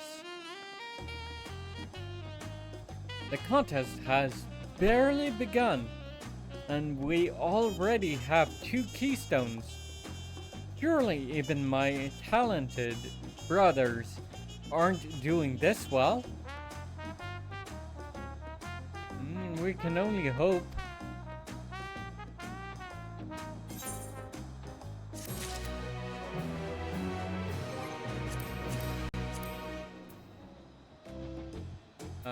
Let's see.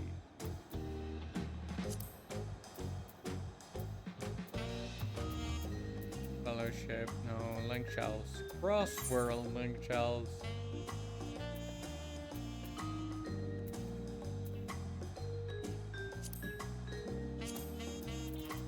Create.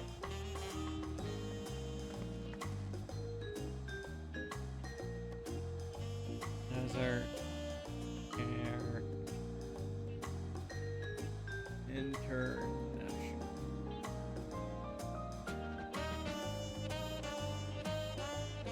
Ah, fucking hell.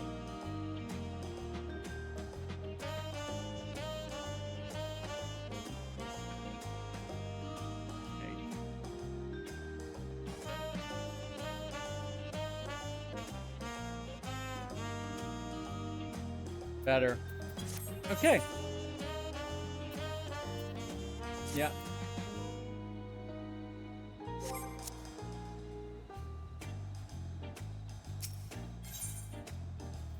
Urqopacha is eager to attempt the next feat.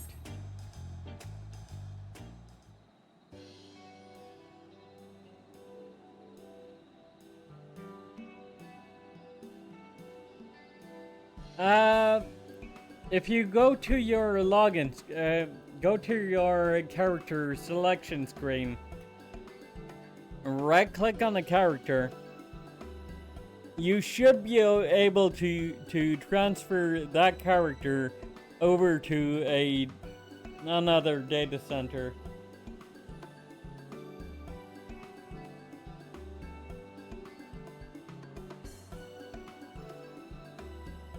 You can't do it from inside, inside the game itself. You have to do it from character selection.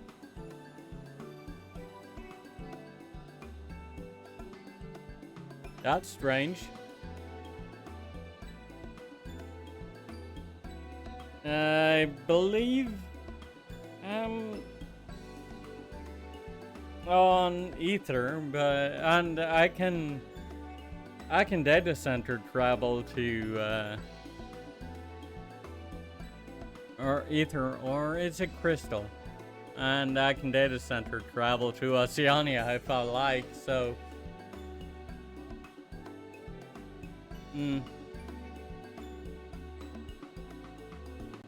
We've now won keystones from both the feat of reeds and the feat of gold.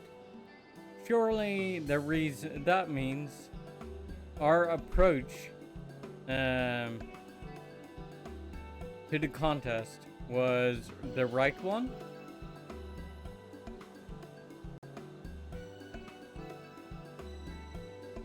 So it would seem, by continuing to retrace Galul Jaja's journey as presented by the saga, we should find the remaining electors in turn. Then let's visit the giants next. Like Kryl said, the fact that they were searching for the Golden City might mean they know something useful.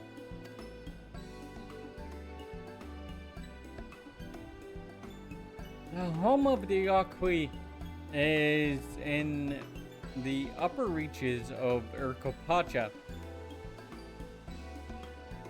Unless you're keen on scaling the cliffs, we'll have to take the long way around through Kazamuka. This route will take us close to the Moblin village, which is another important location in the saga, since we'll need all the keystones eventually. It makes sense to pay them a visit while we're passing through.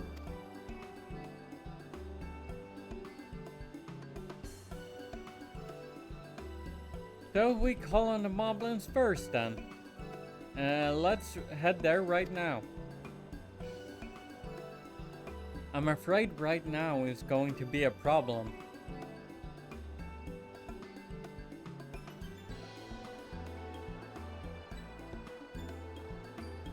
The flight of the wingless, the great stairs leading to the Moblin settlement, collapsed in the storm. What are we to do then?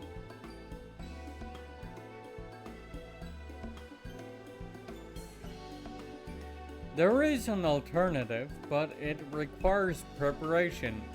Until it's ready, you could rest at the cabins or see more of the city, whatever you prefer.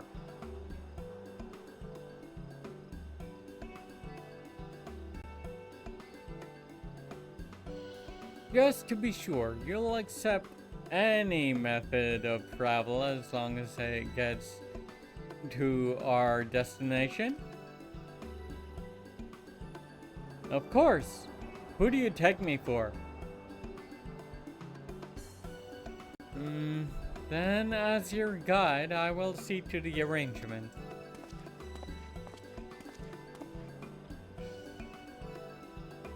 Well, it seems we have some free time on our hands. Let's make the most of it.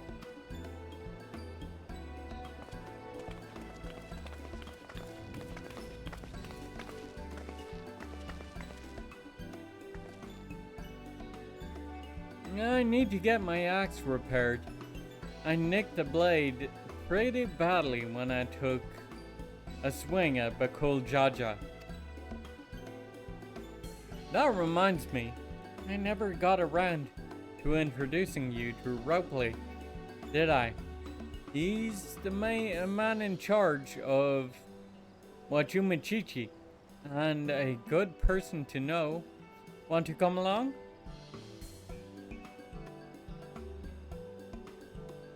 Let's go then.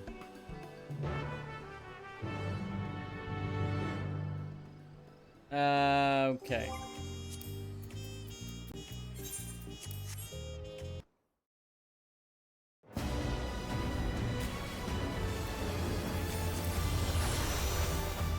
So, whoops, I went a step too far back.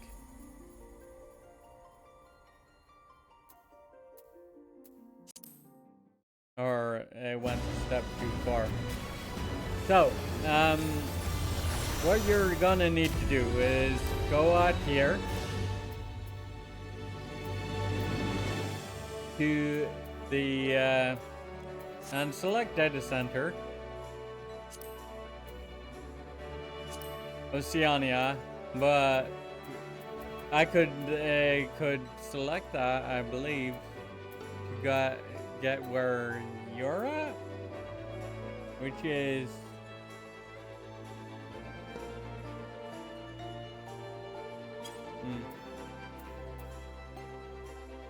now the North American data centers.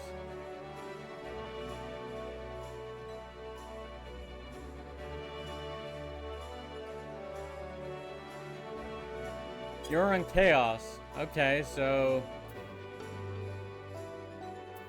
That would be here. European Data Center. Which I can travel to. Louis, I believe.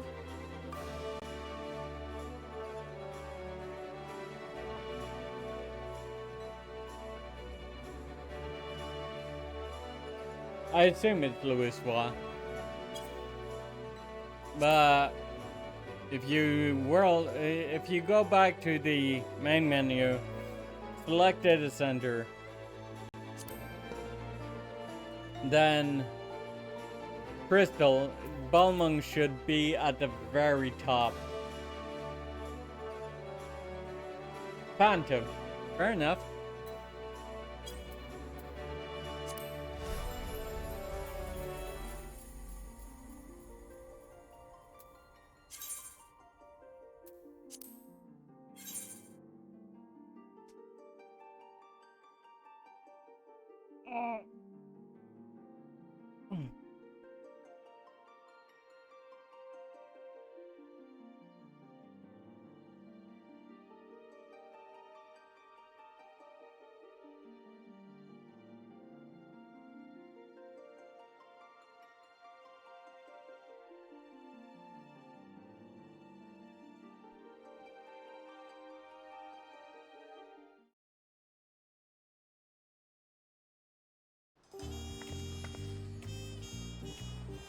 Okay. Well,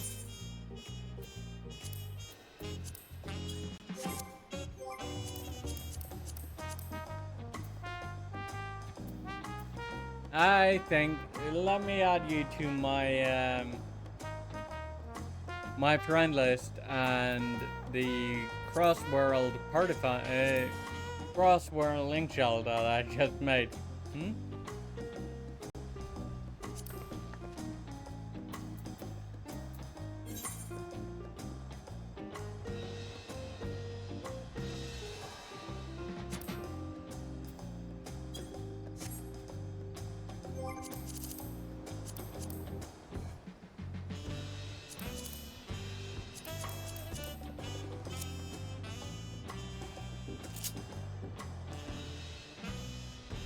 Speak with Urqopacha and have her accompany you.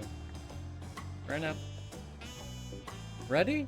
The markets of Wachumichichi are to the east, on the other side of Bayside Baby.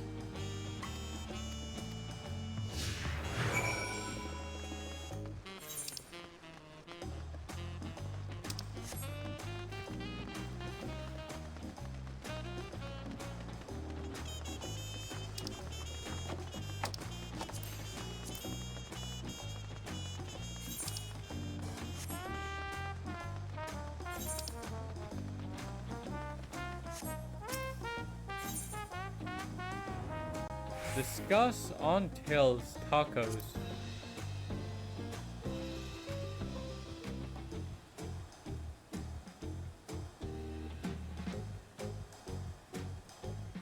Oh wait.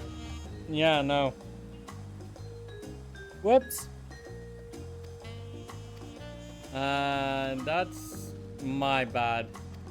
I think I did the steps a bit wrong. I did the steps wrong. Sorry about that.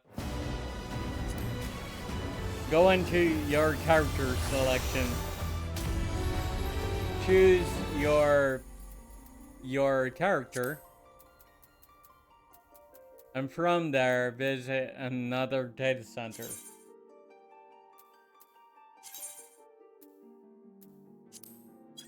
Which, for me, the home world is Balmung.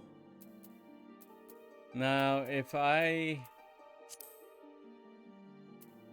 go, I believe your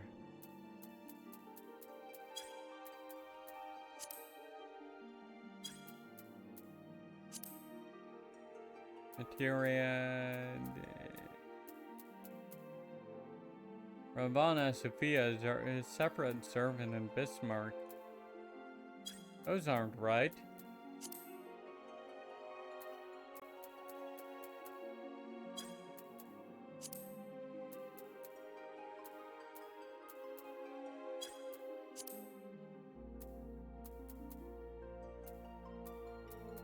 Eh.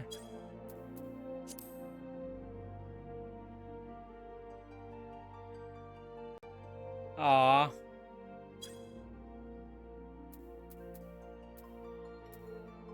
Well, that sucks then.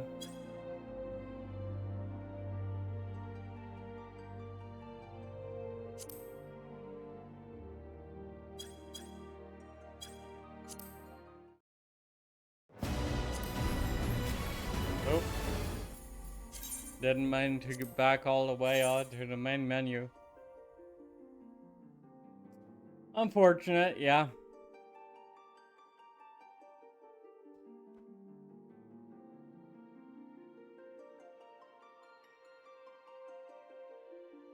Oh.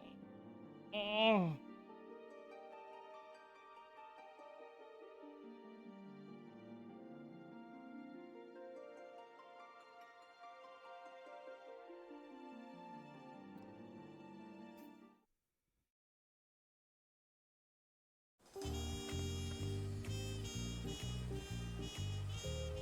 Ah, well.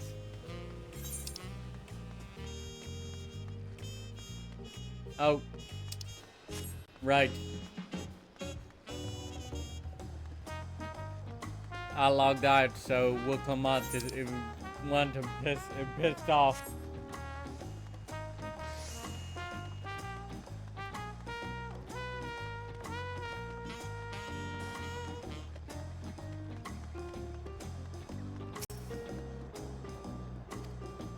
Come on.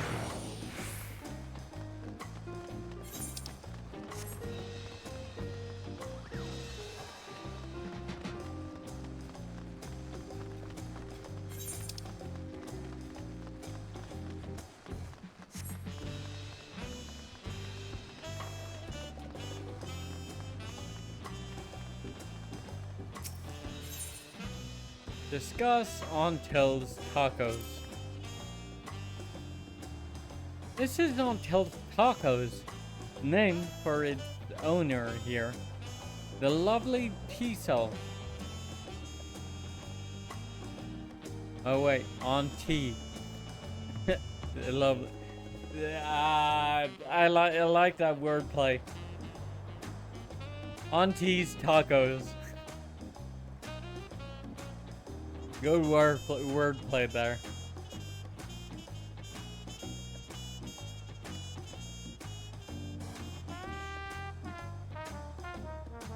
If you're after the best tacos in Tuliola, this place is at the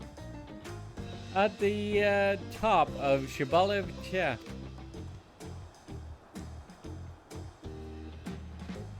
You say that third province,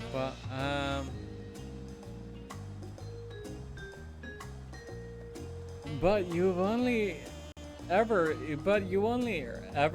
eat old Brook Abu's food. Come and buy mine for a change. Sorry, Tiso. It has been a while, hasn't it? I swear I'll stop by for a bite once the contest is over.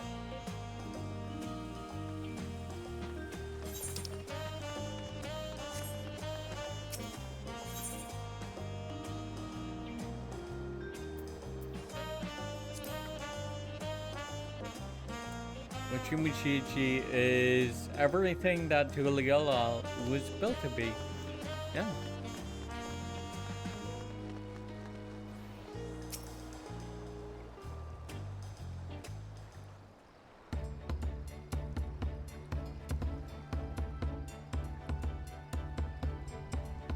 My, the third promise. How might I assist you this fine morning? Well met, Ropley. I need to buff a nasty nick out of my axe blade.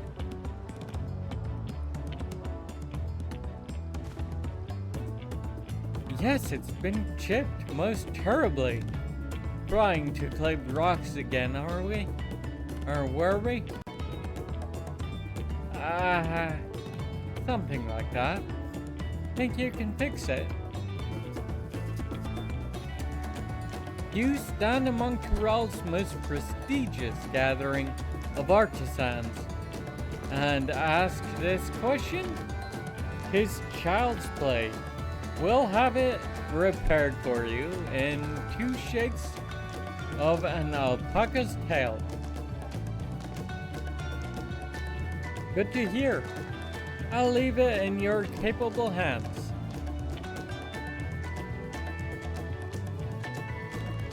Who's your companion, if I may ask?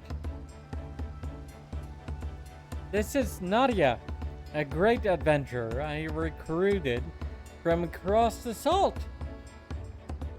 I brought her here to meet you, actually, though I thought she might have a reason to visit Wachumachichi sooner or later.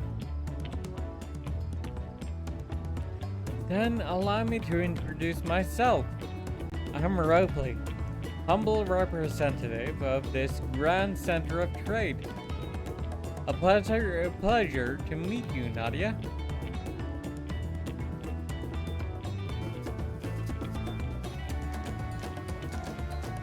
You there! Stop dithering in the shadows and announce your business already.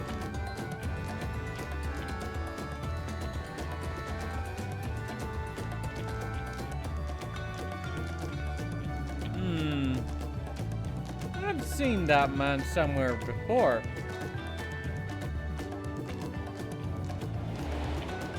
On the ship, yeah.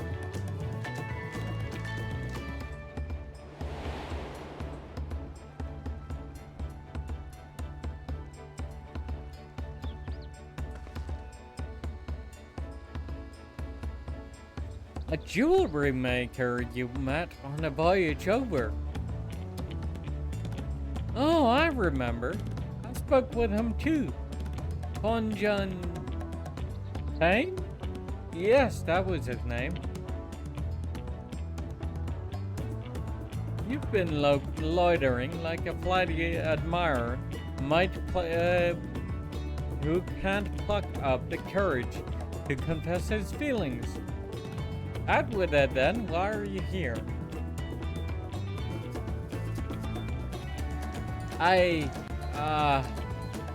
That is to say... come on. And we're no closer to solving the enigma.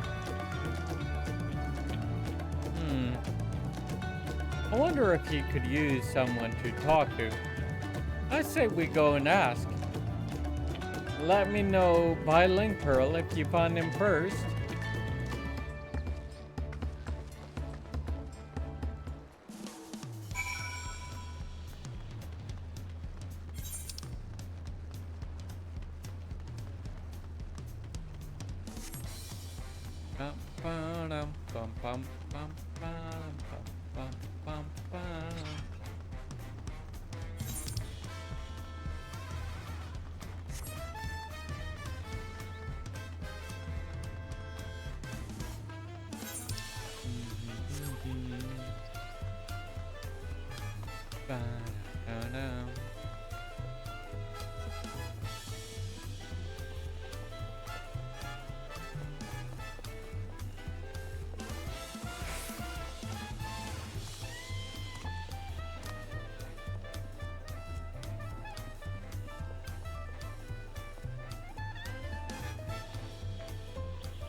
Damn it, where do you run off to?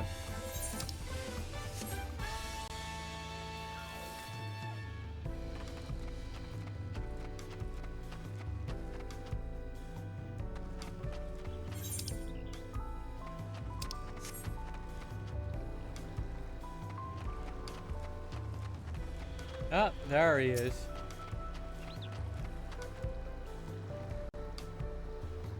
You were conversing with Master Ropley. But wait, we've met before, haven't we? On the ship.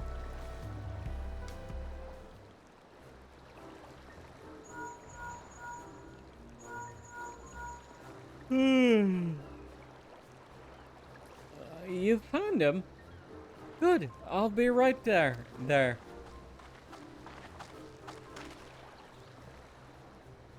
Why did you run off like that? Did you have business with Robley or not? Please, you needn't concern yourselves with my affairs. I'm undeserving of such attention. Huh? What are you going on about? I beg of you, do not ask me to explain. Do not.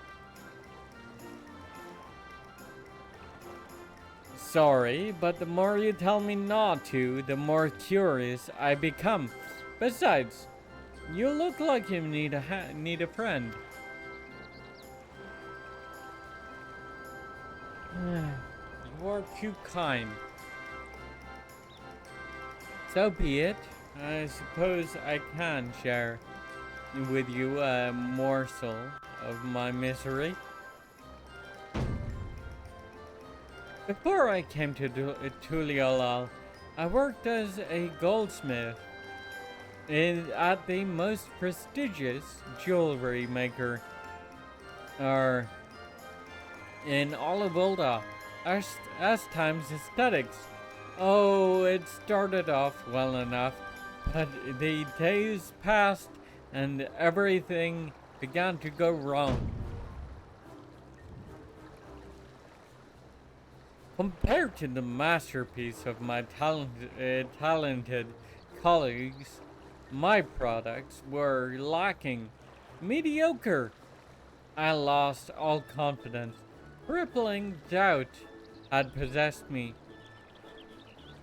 and any veneer of bravado I tried to put forth soon cracked beneath its weight.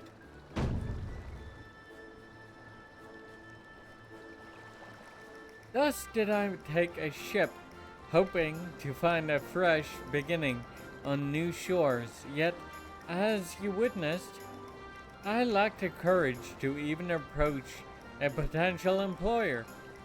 You stand before a man wallowing in the wreckage of his ill-spent existence. Alright then. You offered a morsel, then served a full course. Yeah, you got that right, Lamati.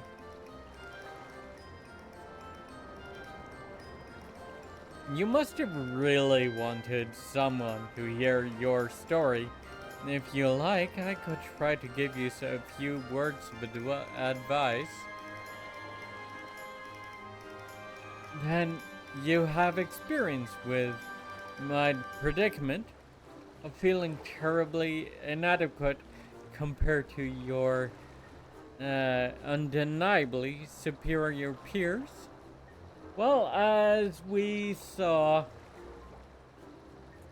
in Urqopacha, yes, she does. Well, when you put it that way,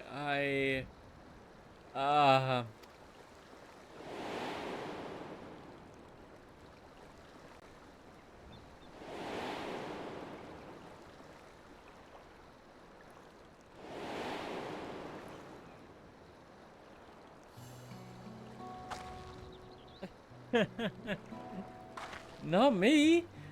I'm Urqopacha, third promise of Tulialal. Hold up. Somebody needs a good whack on the back of the head, because they're getting a pretty big one. They're getting pretty bloated. Daughter of the Dawn Servant? Oh, of course, you're a member of the royal family. Please forgive my presumptuousness. But what of you? Have you ever measured your works against that of your colleagues and find yourself wanting? Well, yes and no.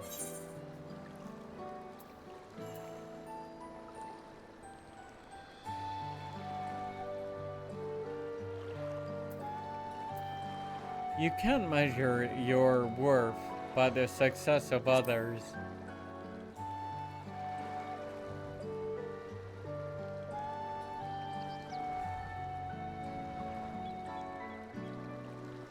How can I not? Should my work not meet the same exacting standards, no new commissions will be forthcoming. What then was the point of my becoming a goldsmith?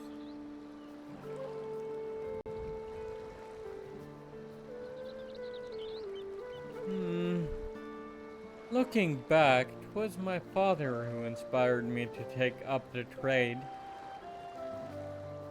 His exquisite creations brought radiant smiles to the faces of his clients, and I admired him deeply for it.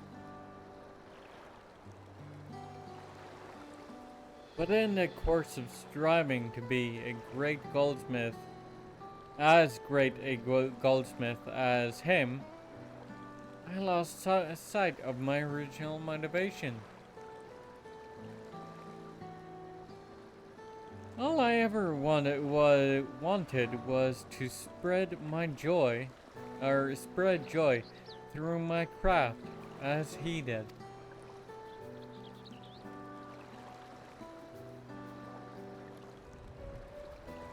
Perhaps I will give this one last try. Thank you both for reminding me of what is truly important.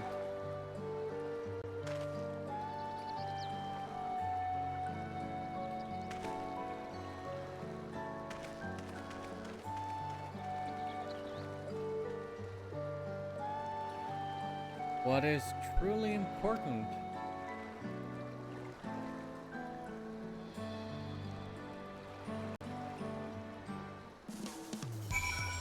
Okay.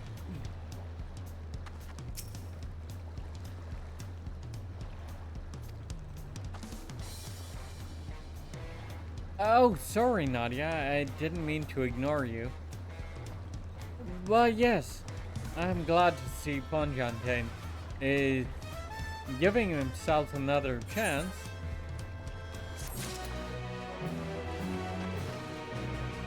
Alright.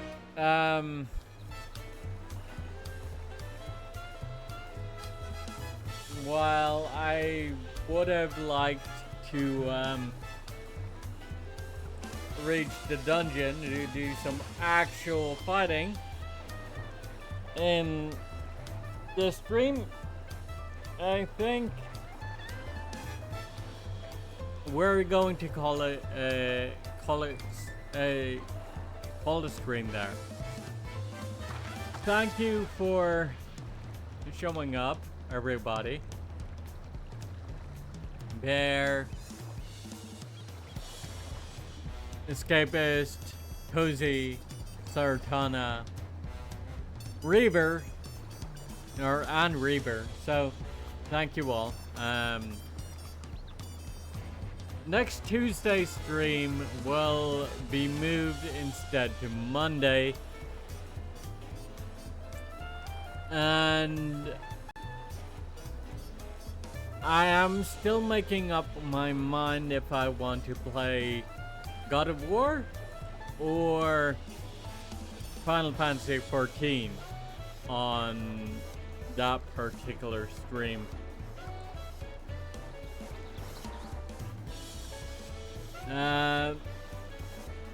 So, yep, that's about it.